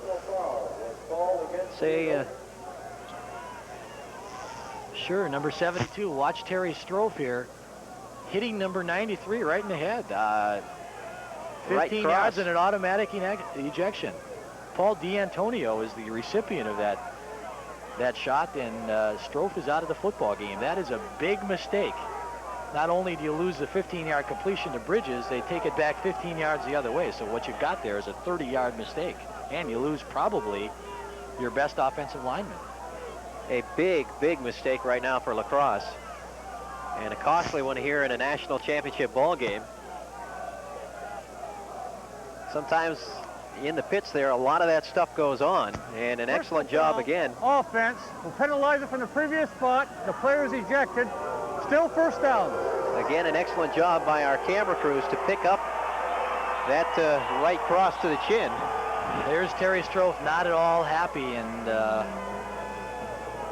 that's the end of his career, and I'm sure that's not really the way he'd like it to come to an end. But he's done. He's done for the afternoon. So La Crosse now really backed up, faced with a first down and 30 yards to go. Ball all the way back to their own 26-yard line. We're down to 4:10 to go here in the third quarter. Westminster leading the championship game 35-17. Gadel back in the pocket, hit, fumbles, the ball loose on the field. Harold Owens trying to get it, and he finally does, but it's all the way back at the La Crosse 7-yard line. Gadel under heavy pressure, lost the ball. Again, good pressure. Kevin Blazer in there. Dan Shorts coming in. And also Paul D'Antonio for the Westminster Titans. Gadel without much time even to look downfield that time. See it again. He's dropping back, rolling to his right.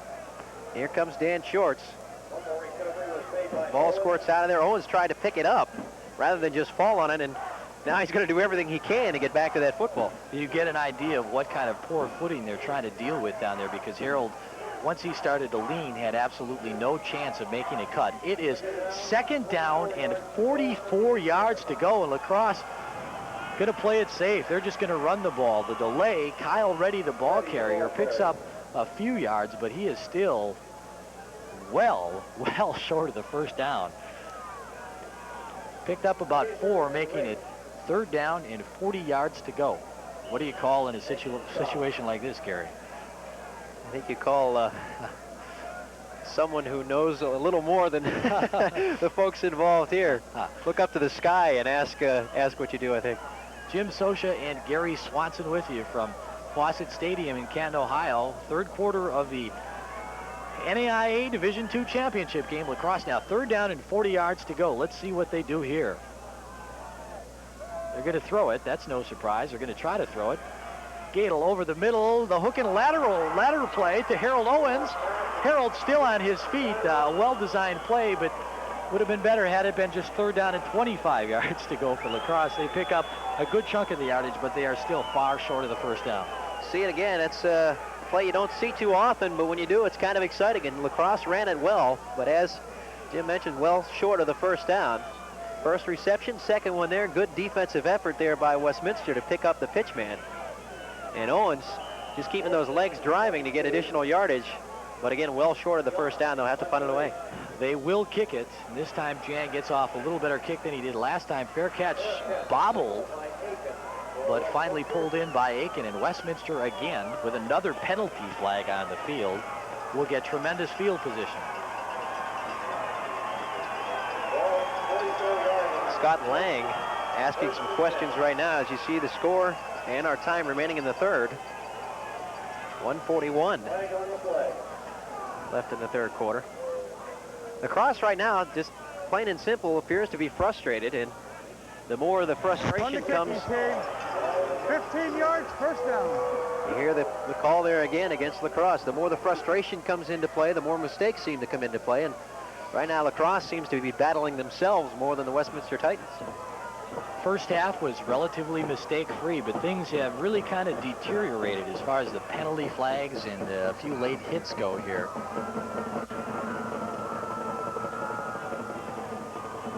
(35-17). Jim Sosha from WXOW-TV in La Crosse, along with Gary Swanson from WPIC Radio in Sharon, Pennsylvania, bringing you the play-by-play and all the exciting action of the NAIA Division II championship game. Brad Tokar with a run, picks up about 4 yards, and he's hit and dropped there. Mike Bright, one of a couple of La Crosse defenders, in on the tackle. Downfield, we had some more extracurriculars going on between Dave Foley and Corey Kern. But basically just a lot of words exchanged right after the play. The old clock keeps ticking right now, and right now it is a big ally of Westminster. We're down to 1:10 to go in the third. They have an 18-point lead, so La Crosse now to win this football game needs not 2, but 3 scores. They're going to run again. This time Tokar running to the left. Not much room there at all. The La Crosse defensive line with some nice pursuit. No gain on the play, bringing up a third down at about 7 yards to go. Good coverage, just basic sweep action that time by the Titans. And La Crosse reading the play well, sliding along that line of scrimmage and not allowing much of a gain at all. Another passing situation for the Titans, and this is the type of play where they have really excelled all afternoon long when they run out of that shotgun and can kind of spread out the field. La Crosse has had some trouble containing everyone, and when they have been able to do that, quarterback Joe McKee has found a hole and managed to run for some key first downs. Again, they're out of the shotgun. McKee again going to run for the first down, and he's going to get it inside the 30-yard line down to about the 27. Again, you see McKee putting that head down. I think he's figuring right now that this is going to be his last ball game as a senior as well, and there's no games to protect yourself for. McKee taking the snap, again seeing the middle of that pocket break open, and just deciding to take it himself. You see the head go down. One way of protecting yourself, I guess, you got that helmet on your head, but you got to be careful sometimes. You can take a pretty good shot there and think it's Monday instead of Sunday or Saturday or whatever day it is. Okay, just 15 minutes of football to go. That's the end of the third quarter. We'll be back with more of the NAIA championship football game after this. It is Westminster leading 35-17. It has been an exciting and memorable 1989 football season for the University of Wisconsin-La Crosse Eagles. A well-deserved congratulations from Ready Bus Line Company, Bob's Mow and Photo, the Night Saver Inn, Peter Nelson and Son, the Cooley Golf Bowl, and Metro Sports. Once again, to the players and coaches of the UW-La Crosse Eagles football team, a well-deserved congratulations on a great 1989. Imagine a world beneath the sea with an enchanted McDonald's of pure fantasy, where the Little Mermaid's friend Sebastian and Flounder the fish come to life to grant your holiday wish. Buy a $5 book of McDonald's gift certificates and get a free plush ornament, either Flounder or Sebastian. I always knew I'd be famous. From the all-new Disney animated feature, The Little Mermaid, now in theaters everywhere. So come to McDonald's, hurry along, like a true fantasy. It's here then, score! Your holiday place, McDonald's.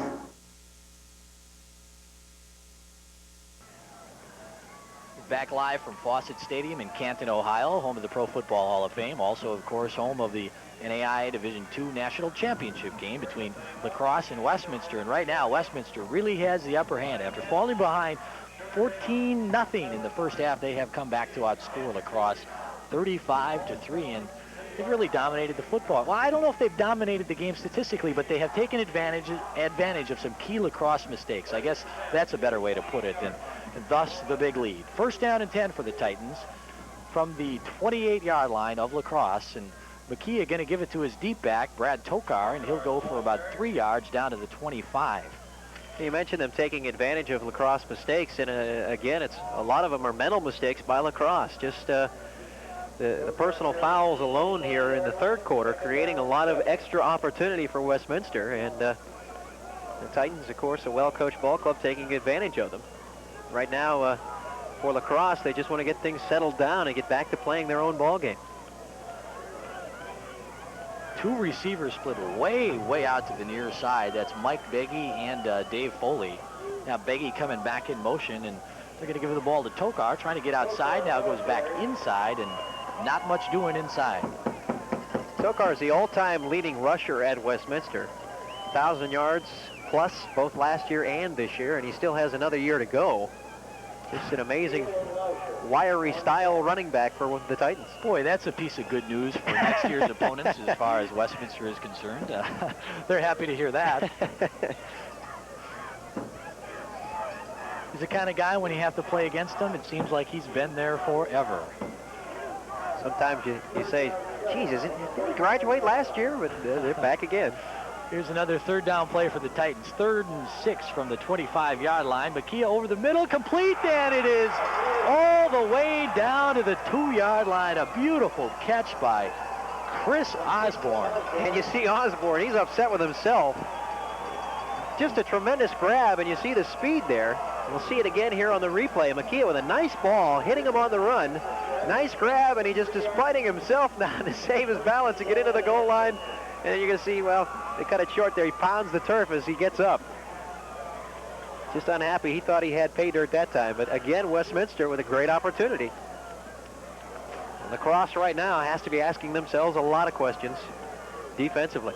35-17, down to 13 minutes, 15 seconds to go. Westminster threatening to really open it up. Loose ball, ball's loose, and I think the Titans came out of there with it.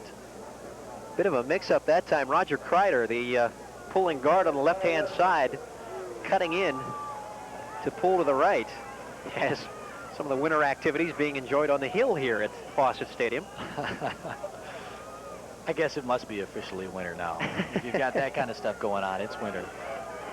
That guy's got pretty good speed going down.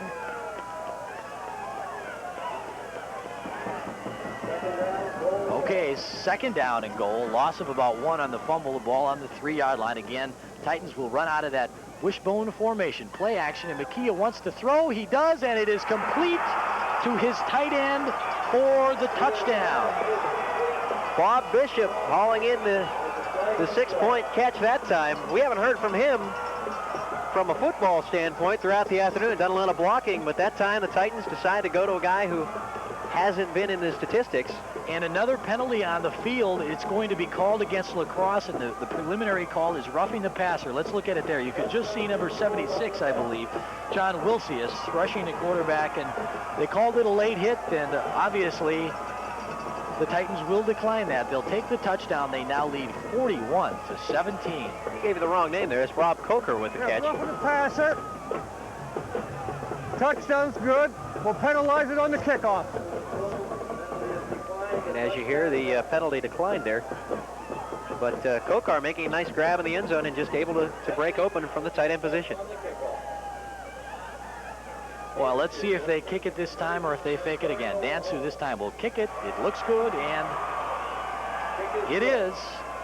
So with 12:27 to go, Westminster now opens up a very big lead. They're up 42-17, and this game has completely turned around now, Gary.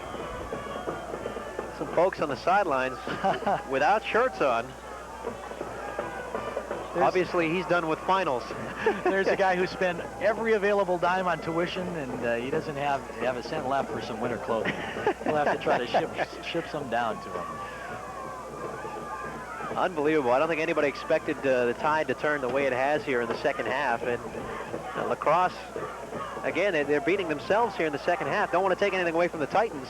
They're playing very strong second half, as you see from the statistics there, especially in the passing department. 110 yards for Joe Makia and the Titans. But La Crosse is continually costing themselves penalty yards. Westminster had the ball more than 10 minutes in that third quarter, and that's exactly what the Eagles didn't want to see. To get back in the game, they needed the ball, and they really did not have it very much at all in that third quarter. Well, it's a 25-point Westminster lead with just 12:27 to go here in the football game, and barring a catastrophe, it looks like the Titans are in tremendous position to win their second straight championship and their 5th overall. Unbelievable, the success they've had with the football program. It's uncanny. It seems like whenever they do reach the national championship, they end up making it back the following year, and they kept that statistic here this season. And right now appear to be headed to a second national championship as well. Little squib kick is returned by Keith Dryden outside the La Crosse 30-yard line all the way out to the 32, and that's where the Eagles will start. And boy, do they have their work cut out for them at this stage. Obviously, I think we're going to see Gadel again going to the passing game. And they have had some success with it here, as we saw in the latter parts of the third quarter. But the penalties have been the problem. He is putting together a strong and quick drive here in the fourth. 3 wide receivers in the game, Hightower, Bridges, and Washington. And Gadel throwing long to the far side for Bridges. He's got him down to about the 44-yard line of Westminster. They'll spot it at the 42, and that's a good start for La Crosse. Granted, they have a long way to go, but Bridges running another Good route. He's been open quite a few times so far today. Nice pickup, and Gadel finding him as he breaks open. Looking downfield, waiting for him to spring to the outside, and there, as the cut goes, Gadel releases the football. Bridges hauls it in for the catch. Newberry there to knock him out of bounds for Westminster. But a big first down for La Crosse. That's the type of play they need here to get back into the ballgame. Pete Hightower splits wide to the near side. And Gadel again is going to throw it, or he's going to try to throw it over the middle. He's got Dean Washington. It is deflected away and almost intercepted down there at about the 15-yard line. A nice defensive play by Catanzarite. Jeff Catanzarite was kind of playing center fielder that time. Titans showed blitz. They sent everybody up, and that means Catanzarite was dropping back in the safety position.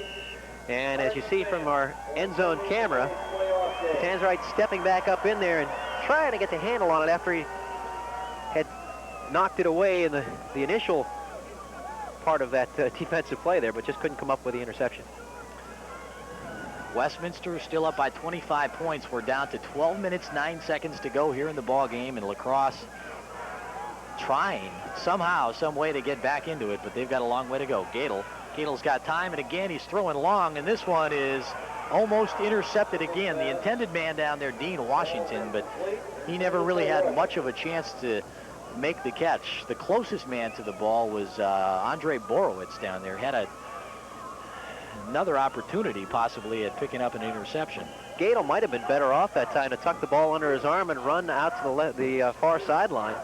Most of the defense was flooded into that right flat where the receivers were, and there was only one man in front of him when he uncorked the ball. He might have been able to pick up some yardage himself that time.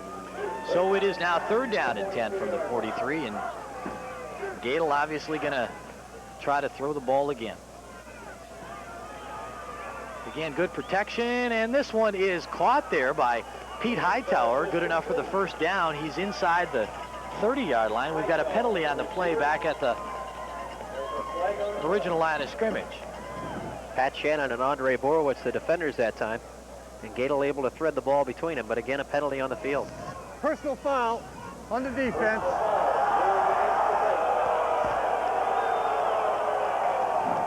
Kind of a Bronx cheer from the La Crosse fans below us. A personal foul. That's the first one called on Westminster. And again, a mistake that the Titans really don't need here. Personal foul, defense, automatic first down. See the play again as Gadel's rolling to his right. Pass downfield and threaded in between the needle there. We didn't get a good look at the penalty. It happened somewhere in the line as the Eagles were pass blocking for Dennis Gadel, and what they'll do is they'll tack that 15 yards on to the end of the play, so it's about a 29-yard net gain for La Crosse. They'll spot the ball inside the Westminster 15-yard line. La Crosse now, the clock starts ticking again. We're down to 11 minutes and 46 seconds to go. Westminster leading at 42-17. La Crosse trying to get in the end zone. It's been a long time since they've been there. Gadel, a little bit of play action, now throwing in the corner of the end zone, and he's got a touchdown. Dan Bridges again on that out pattern, wide open, and La Crosse finally gets back on the scoreboard. Titans were in a zone defense that time, and La Crosse taking advantage of it. I don't know if Gadel actually called an audible from the line or not. Here's Gadel, and had plenty of time, and it's kind of surprising how wide open Bridges was on this play. Split the zone. Lewis Berry getting back there at the last minute, but even after the play, Berry coming back to the huddle and asking what happened on that play. Wide open in the end zone for the touchdown. The Eagles line up as if they're going to kick it. Let's see if they do or fake it. Schumacher has it up and has it through the upright. So La Crosse makes it a little closer at least with 11:34 to go here in quarter number 4. Westminster leads this one 42-24. It's an 18-point game. Okay, we're going to take a break. We'll be back with more of the NAIA Championship football game. Westminster, as I said, leading this one 42-24. It's a 42-24 Westminster lead with 11:24. The La Crosse Eagles have just scored, and you'd think they must have at least considered the possibility of an onside kick here. Let's see what they do. Schumacher going to squib it, and the ball is not going to go the required 10 yards. Westminster picks it up on the sidelines and almost had an opportunity to run it back. Matt Raich. Mike Zick, one of the lacrosse people, trying to get his hands on the football. You'll see the replay here on the onside kick, and they got the spin they wanted, but it just kind of carried a little bit too far to the left. It started off looking real good, but kind of fizzled out after about 7 or 8 yards. So the Titans will get it with tremendous field position. They spot the ball on the lacrosse 42-yard line. Chance to take with an onside kick, but right now lacrosse has to take chances, and we may see some defensively here. They're not primarily a blitzing team, but they have to do something to break up the passing game of Westminster right now. They need to climb back into the ball game, so I think we'll see lacrosse a little bit out of their game plan. It has been very easy the last 2 quarters for Westminster to move the ball, and they've run primarily out of that shotgun. You don't see it here, but that's the formation that really did the damage. They'll go with the I formation. Brad Tokar again, as he's been all day when they've run it. The deep back, but this time they go straight ahead. I think that might be the first time we've seen Matt Crosse on that particular play, and it was very effective. He picks up about 12 or 13 yards. Quick hitting pop straight up the middle, right off guard and center. And a big first down for Westminster. Take a look at it, straight through the hole. He's in there instantly and right in the defensive backfield. Good open field tackle that time by lacrosse's safety, but Matt Crosse with a nice first down for Westminster. Clock continues to move down to 11:11 to go here in the football game. Westminster going for its 2nd straight NAIA Division II National Championship, and here's Crosse again, and this time picks up good yardage again, about 4, maybe 5 yards off the right side. Lacrosse trying to strip the football out after the play there, but this is Joe Fusco football right now. The Titans seem to be in control with a 42-24 lead. Right now, they're going to put their fullbacks in there, let them bang out the yardage and just try and run the ticks off the clock here. Wind it down in the 4th quarter and hopefully come home again with their 2nd national championship. Lacrosse coach Roger Herring saying, guys, get the football back. We got to come up with a big play to get the ball back. And so far, Westminster has not turned it over, and that's been probably the biggest key to the football game. 2nd and 5, ball on the 23-yard line.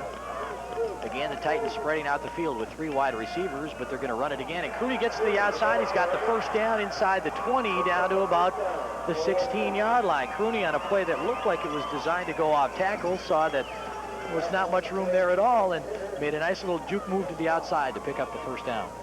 Got a nice block from his leading man, Brad Tokar, that time, allowing him to spring to the outside.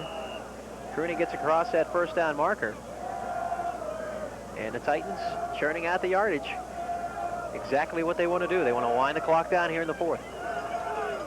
We're under 10 minutes to play. The Titans lead it 42-24 with another first down on the lacrosse 16-yard line. This time Crosse up the middle for no gain. Hit hard there at the line of scrimmage by Gary Beck, freshman linebacker from Genoa, making the play. Gary Beck, you lacrosse fans back in Wisconsin will remember, made what may have been the biggest play of the lacrosse season, at least the regular season. They were on the road at Eau Claire, trailing the game, and Eau Claire had an opportunity to get a game-clinching touchdown, and they threw a pass. It was deflected. Beck intercepted and raced 90 yards for a touchdown. Later intercepted another one, and that may have been what got lacrosse the conference championship. He made another good play there. They'd like to see him intercept and get another touchdown, but I don't know if that's going to happen. Here's Tokar making a cutback, and I think he is gone. He is. A touchdown for Brad Tokar, untouched from 17 yards with 9:03 to go, and you'd have to say this thing is just about over now. That has to be the clincher. Taken right out of the play was John Wilsius that time for lacrosse. And as he went down, Tokar cut back behind him. See if you can see it. You see him slide there, and Tokar with a vision to cut back inside of him and just goes right in for the touchdown. Oh, the Westminster fans have seen that hundreds of times. The lacrosse fans hadn't really seen it all day today. They knew that he was a cutback runner, and that's really the first time he had an opportunity to make his best move, and he did it well. The kick is good, but we've got another penalty on the play. Let's wait and see what the call is. Crosse had a good deal of pressure inside that time on the extra point. call is going to go against La Crosse. I think the call is too many men on the field. I think La Crosse with 12 men on the field. Kind of mistakes, again, at this point in the season. You hate to see them happen, but again, with some folks that have checked out of the ball game, you get different folks in there that haven't been maybe in that position all season long, and those type of things happen. You get to this stage of the game and you're down big, 48-24, you know, what the heck, Participation on the try something defense. else. I'm sure that wasn't the call from head coach Roger Herring, but things have just not gone very well for the Eagles today. On the other hand, they've gone very, very well for the Westminster Titans. Westminster right now, as we mentioned, very well in control, 48-24. The key right now is not to let up. Keep the defense in there and keep them going strong. Still 9 minutes. You would say that the game is clinched at this point, but there have been stranger things happen in the past, especially at this field, with some of the high school games and, of course, some of the preseason Hall of Fame bowl games that have been wild up here. With the ghosts of all those old-time pro football greats kind of flying around this field, who knows what could happen. And who would have thought that on a cold day with an ice-covered field that we would have seen this many points, 73 points scored with still 9 minutes to go in the football game. I wouldn't have believed that. I don't think many people figured it at all, or the point differential that we have right now between the two teams. Okay, Dansu will kick off, and Harold Owens is back deep to receive, along with, I think that's Dean Washington picking it up on the 10-yard line, out to the 15, still on his feet, has some room and has some big yardage all the way out to the 45-yard line. That's the first time we've seen Dean Washington returning. I think that was Dean Washington, wasn't it? Yeah, Don Lee was the return man that time. Not number 80, that's number 90, Don Lee, and that's the first time we've seen him return a kick in a long time, and makes a nice little move here, and he was very close to taking it all the way. Good camera angle that time from, again, in the end zone. And coming up to make the stop for Westminster was Rob Dansu, the kicker. Otherwise, he might have gone all the way. Okay, La Crosse, well, they haven't given up. You've got to give him credit for that, and here's Dennis Gadel, nice play fake. Wants to throw long, and he is looking for Dean Washington this time, and it is just a little overthrown down at about the 20-yard line, incomplete. Very nice play action fake that time by Gadel. Good play all the way around. Gadel even with a nice tight spiral down the field, but the ball just a little bit long. Washington stretched to get it, but couldn't quite reach it. But they're going to have to keep airing it out like that if they want to climb back into this game. A tough situation for the La Crosse offense, because obviously with a 25-point lead, Westminster knows that the only way really that La Crosse has a reasonable chance of getting back into the ballgame is throwing, and probably throwing long, and so they're looking for that right now. It's going to be very difficult to complete anything downfield. Kyle Reddy, Harold Owens in the backfield behind Gadel. That's Dan Bridges coming in motion toward you, and Gadel straight back in the pocket this time, throwing over the middle, and it is almost, I don't want to say almost intercepted, but the defender, Todd Fedor, almost got a hand on it. Yeah, actually, 3 Titan defenders right in the line there with that football. Been a tough afternoon for Gadel, especially here in the second half, because right now everything's riding on his shoulders. He was very effective in the first half, 5 out of 8 for good yardage, 78 yards, and he hasn't been bad at all here in the second half, but as Gary said, just so much pressure on him right now. It's tough when you're 25 points down to get an effective passing game going to get you back in the ball game. Sophomore quarterback, too. He's got a lot of good years ahead of him here for La Crosse. Oh, Gadel this time never has a chance. He is hit in the backfield. A big play by Brian DiLorenzo. Sophomore out of Newcastle, came in untouched from the left side. And like you said, Jim, Gadel not even a chance to concentrate on looking downfield.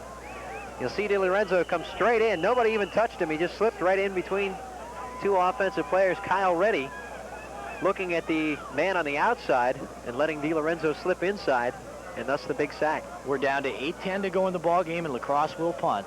That's Jan with the kick. It's going to hit and land at about the 38-yard line, and that's about where it's going to die. La Crosse downs it at about the 40, and even 8 minutes to go. Westminster with a 49-24 lead, and Gary Swanson, you can see that the folks on the other side of the field, the Westminster players and fans, they sense it now. They're pretty sure that they've got another championship locked up, and you can see on this side of the field, the near side as we look down, the heads are hanging kind of low on the La Crosse sideline, and some of those Eagle fans who were standing early in the game have finally decided, hey, maybe we should just sit down and wait this one out. It's a tough one for La Crosse fans, especially the folks back in Wisconsin, but really to make it to a national championship game is nothing to hang your head about. Both of these teams have a lot to be proud of just to be competing in this game here this afternoon. 1st and 10 for the Titans from their own 40-yard line, and we've got a couple of new ball players in there. First of all, a new quarterback. That's Dean Santorio. First time that we've seen him up under center so far today, I think, and it's good to get him a little playoff experience, although he is a senior, isn't he? Santorio, I believe, yes, will be graduating as well this year. Primarily an option quarterback. You won't see him throw the ball much, and of course with Westminster's lead, I don't think we'll see him throw the ball too much either. But he has seen action as the backup this season. Also, he's been used quite a bit as a wideout. He's got good speed. And you may see him run the football here a little bit for the Titans. No gain for Norcutt on the last play. And Santorio this time is going to roll out, and I think he's going to run it and picks up a couple of yards before he's hit, knocked out of bounds, and he goes tumbling over the bench over there, but bounces back up, and I think he's all right. They call him Dino, and he went bounding into that snowdrift over there. Those white uniforms, he might have disappeared in there for a while, but let's take another look at this one. Just tucking it under and going to run to the outside. He's going to run way outside on this play. Throws a stiff arm there on Gary Beck, but Beck just able with the momentum to force him out of bounds, and then he goes over the bench and into that snow pile there. Into one of many snowdrifts in the Canton area. He's saying, let me run it again, because that snow was cold. 3rd down, 8 yards to go, down to 7:11 to go here in the football game. Titans just trying to sit on the lead and run out the clock, trying to pick up a few more first downs. Here's a pitch to Tokar, who is still in the game, and he stopped well short of the first down. Brings up a 4th down and 5 yards to go. And if the Titans punt, I think we're going to see their first punt of the game. Yeah, they haven't actually had to boot it away this afternoon, although they did line it up earlier with Mark Aiken. And remember, they went for the fake, ended up getting a first down out of it. Well, Aiken in again, this time presumably to kick it away to number 39, Clint Byer. He's the up man. Take another look at the Westminster fans, and there's Aiken, the Westminster fans who are still enjoying a little bit of sunlight that we do have left. Dan Bridges standing deep on his own 28-yard line. La Crosse coming after the kicker. They don't get him, and ball's going to bounce inside the 25-yard line. Pretty good kick, and a little more extracurricular activity over there. Well, and you hate to see anything like this. You hate to see anything like this. Hopefully they can break it up. Players from both sides going after each other. John Mirasola for La Crosse is in there, and they're throwing penalties, and head coach Fusco trying to get his guys to get off the field over there, and finally they do break it up. And if that continues much more, they may not actually wind the clock down on this game. Again, the NAIA very strict on their enforcement. They act like gentlemen off the field. They expect it on the field as well. And it's a shame, again, when you see something like that happen in a ball game of this caliber. Joe Fusco on that far side is really tearing into a couple of his players on the bench. Not at all happy. And he's a big disciplinarian. He doesn't like to see that kind of stuff happen. He always preaches about keeping your head in a ball game, regardless of what happens on the other side. And that time, I think it was just a combination of the two guys. I don't think there was any one specific person at fault. Down to 6:14 to go here. Westminster leading the national championship game 49-24. Dennis Gadel still in there at quarterback for La Crosse, and pretty much that same starting offensive team that began the game. Gadel with a quick out to Dean Washington, makes the catch, and then drops it incomplete at the 25-yard line. Make it 2nd down. Jim Socher from WXOW TV in La Crosse, and Gary Swanson from WPIC Radio in Sharon, Pennsylvania, bringing you the action of what has been a action-filled championship game. More action than I'm sure anyone anticipated. Coming out about 10 o'clock this morning, field basically looked like a hockey rink. Thought about painting blue lines down there instead of the yellow ones for the yard lines. And we have seen a lot of scoring here this afternoon. Second down, 10 yards to go. Lacrosse from its own 21. Going to keep it on the ground. Kyle Reddy, first time we've seen him run the ball for a while. Still working very hard. Picks up about 9 yards out to the 30-yard line. Reddy had such a very, very good first half. Ran for more than 100 yards. Lacrosse really moved the ball well in the first half, but haven't had too many opportunities to run it here in the second. That's because, number one, they haven't had the ball, and number two, they've been so far behind, they've had to rely on their passing game. Third down and 1. Gadel back in the pocket. He'll pump once. Under pressure, throwing long for Pete Hightower. He's got him for big yardage all the way down to the 25-yard line of Westminster, and that's a good-looking play. Beautifully thrown ball by Gadel that time, just dropping back and going deep. We'll see it again. Gadel with the pump fake, trying to catch the defense flat-footed, and then he does so and goes deep. And you see how far he actually threw that football. A great reception. Lewis Berry able to catch up and make the stop for Westminster, but a big first down for Lacrosse. Boy, on a cold day when it's tough to grab the football and kind of tough to stay loose, Gadel, he's got a strong arm, and he demonstrated that on that play. Eagles 1st and 10 from the Westminster 20-yard line, and Gadel going to load it up again. He's throwing in the end zone for Dean Washington. A little bit of contact there, but Dean Washington makes the catch for the touchdown. Nice job of concentration. They were kind of jostling for position back there, but Washington makes the catch with 5:15 to go. And hey, Lacrosse keeps coming back. I don't know if they have enough firepower to get there, but they keep coming back. Excellent concentration by Washington that time. You'll see once the pass is thrown here, Washington and Borowitz kind of bumping each other down here in the end zone. As the ball comes down, he slips off around Borowitz to make the catch. Excellent concentration, getting both feet down in before that back of the end zone, and the touchdown is good. 25-yard touchdown catch for Dean Washington. He had a 27-yard gain in the first half on a catch. It wasn't for a touchdown. Lacrosse trailing 49-30 with 5:15 to go. No choice but to go for two, and they throw, and it is intercepted, and look out. Westminster may come up with 2 points. It is intercepted by Lou Berry, and you can forget it. Berry is going to take it all the way. Of all the people that could have picked it up for Westminster, Lewis Berry, the fastest guy on the team. And the Titan fans have something to take home that they haven't seen all season. That play in itself may be indicative of the way this entire game has gone for Lacrosse. Something good happens, but then something even worse happens after that. Gadel under heavy pressure just kind of throws it up for grabs, and it's intercepted by Berry, and I'm sure Gadel, had he known that Berry was going to be right there, would have just eaten it. Troy Bellrichard, number 92 that time. Well, it is now 51-30. You see the scoreboard with still 5 minutes and 15 seconds to go here in the football game. We'll be back with more of the NAIA Championship football game after this. 51-30, Westminster on top. The holiday season is upon us. It's a time to pause and look around at the places and faces that make our community a particularly special place to be at this time of year.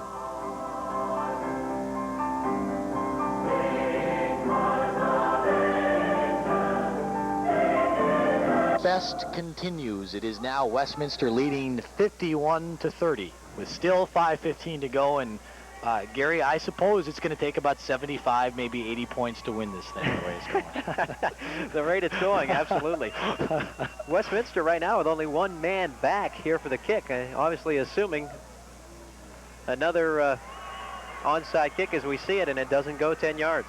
Yeah, that one almost got there. What about 9 before it fizzled out again? And the Titans have scored from just about everywhere today. Lacrosse going for an extra point. The Titans get 2. Titans have had a couple of big plays and some nice runs, and I guess that goes to show you they're a very well-balanced team, and they can hurt you in a number of ways, and they've hurt the Eagles of Lacrosse in quite a few ways today. They have benefited from having the same assistant coaching staff for the past several years, and you get that kind of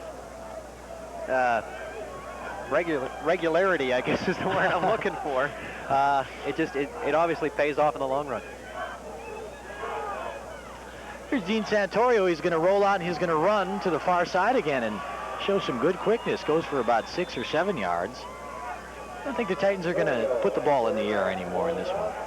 Just want to run the clock out, and basically they're going to try and keep it in between the yard lines, the sidelines, that is, and make sure that clock continues to roll. Let's talk for a minute about Joe McKee, Gary. You mentioned earlier that pro scouts might be taking a long look at him. What the most impressive thing about McKee is he's never lost in a Titan uniform.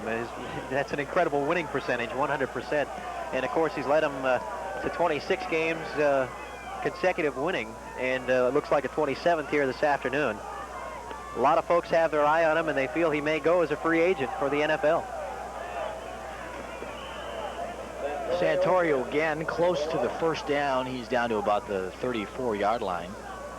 What has impressed his teammates about McKee is even when times seem to be kind of rocky, or like earlier this afternoon when they were down 14-0, that seems to be when he flashes the brilliance. It seems to be when he comes into the huddle and says, okay, guys, let's buckle our chin straps and go at him. He's been an excellent leader for the Titans, and I'm sure some folks at Youngstown State University a little bit upset that he transferred out of there after his freshman year. Yeah, a lot of times if you have a reasonable amount of ability, that leadership factor is far more important than all the ability in the world. And obviously McKee is one of several guys on that team who really is a good leader. Here's a big hole up the middle in Westminster again. Another apparent first down on the play. That's Mark Norcutt, who's had an outstanding game here this afternoon.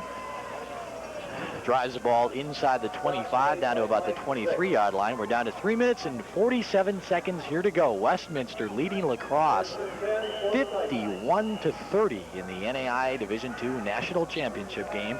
Of course, this was billed all week and for the latter part of the season as the rematch. And what a rematch it's been. It's been a wild game, basically, start to finish here. Of course, Westminster won it last year on the last-second play, kind of storybook fashion.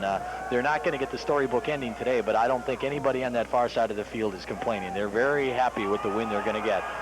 Santorio is going to lose the football rolling out.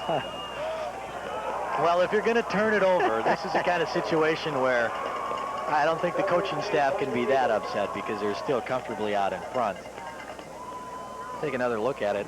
Santorio just going to roll out and hoofing it out there. The ball just plain is going to slip right out of his hands. And La Crosse able to cover it and get the ball back. Corey Korn, a guy who knew enough to just fall on top of Santorio, and I'm not sure who came up with it. There were about 5 Eagles in the vicinity. Gary Beck, I think, made the play. Gary Beck, so he does come up with a turnover. It's not as spectacular as La Crosse might have liked, but he does get the ball back. 3:16 to go. The Eagles within 21 points, looking for a miracle, and Dennis Gadel back in the pocket, and again will throw long, looking for Troy Bellrichard, and it's complete at the 47-yard line. And this La Crosse team is going to have to go without a huddle now, and they finally reached the stage where they're now 3 scores away from winning the football game. However, they need to get a touchdown per minute in the conversions to do it. Very unlikely, but you never know. They're going to keep going.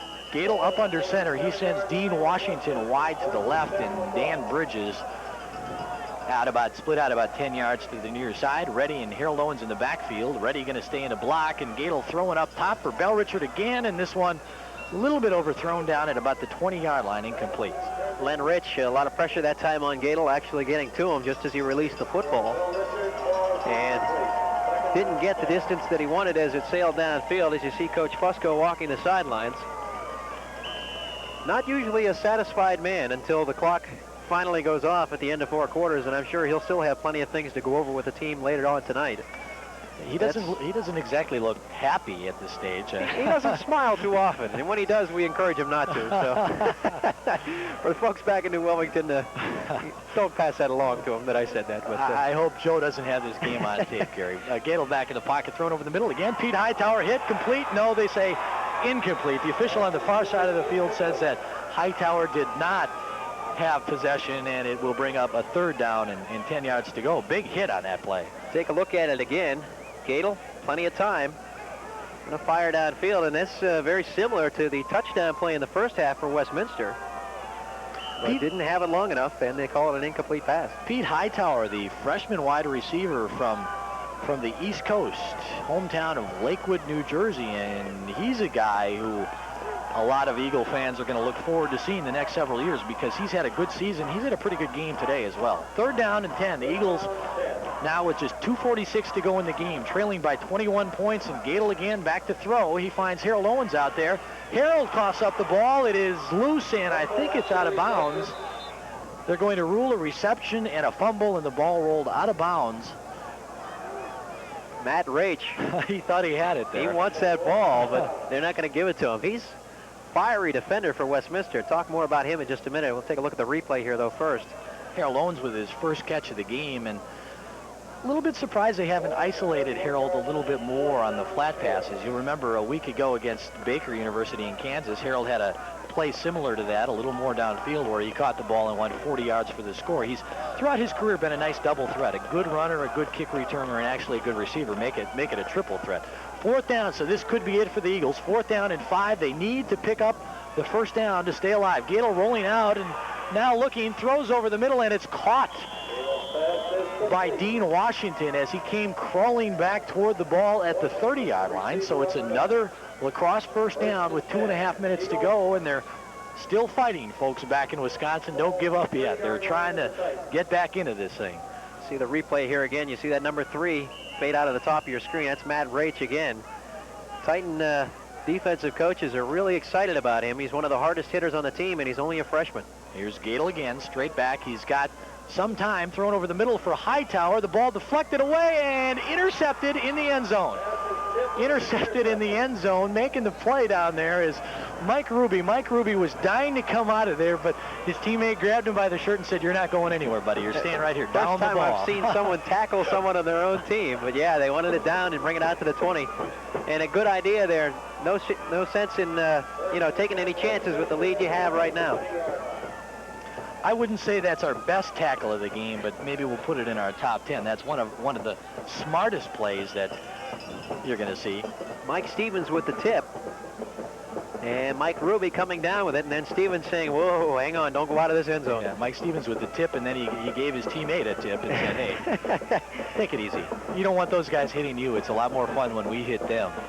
We're down to 2 minutes and 12 seconds to go here. Westminster with the ball and a 21-point lead. They lead this one 51-30 and get into the outside with some very good running room, I should say, is Kyle Hetrick.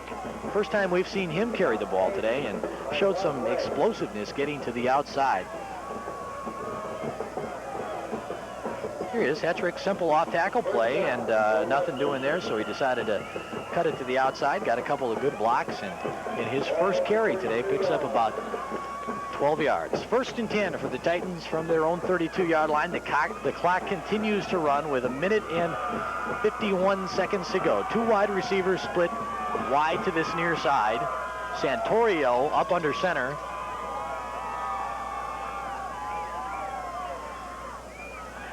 Straight ahead for about 3 or 4 yards, and another penalty flag on the play. Matt Crosse that time bowling his way up the middle. That's been his situation throughout the day, and now another flag thrown afterwards.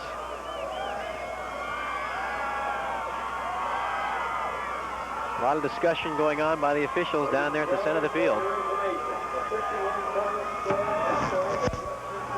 Have a face mask. Defense.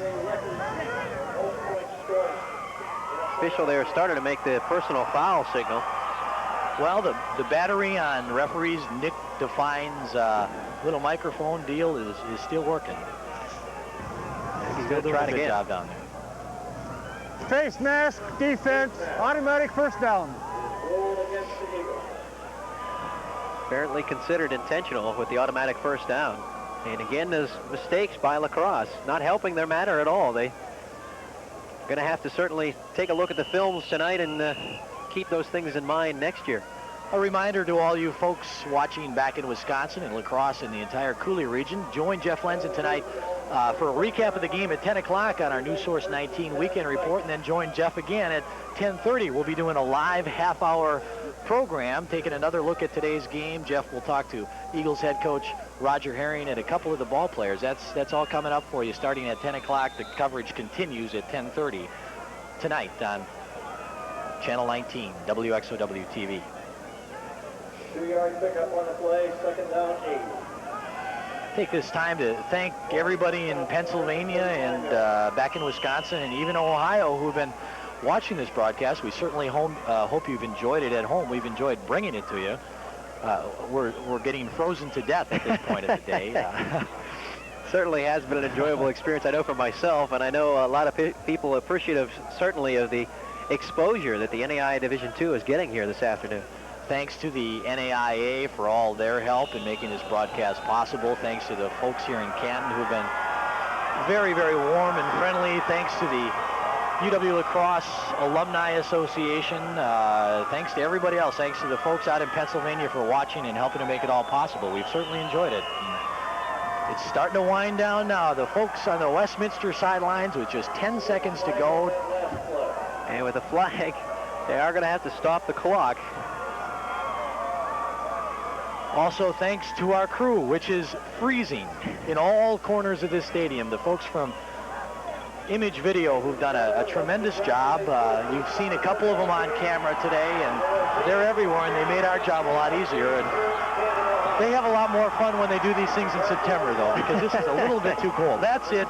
Time has expired. The final score in the NAIA Division II National Championship game, the Westminster Titans make it 2 in a row. The final here from Canton, Ohio, Westminster 51 and Lacrosse 30. We'll be back with some post-game information after time at Fawcett Stadium in Canton, Ohio, where the Westminster College Titans have just made it 2 in a row over the Lacrosse Eagles. They've won their 2nd consecutive NAIA Division II National Championship. Head coach Joe Fusco now, Gary, finally lets out that smile. That's not such a bad smile.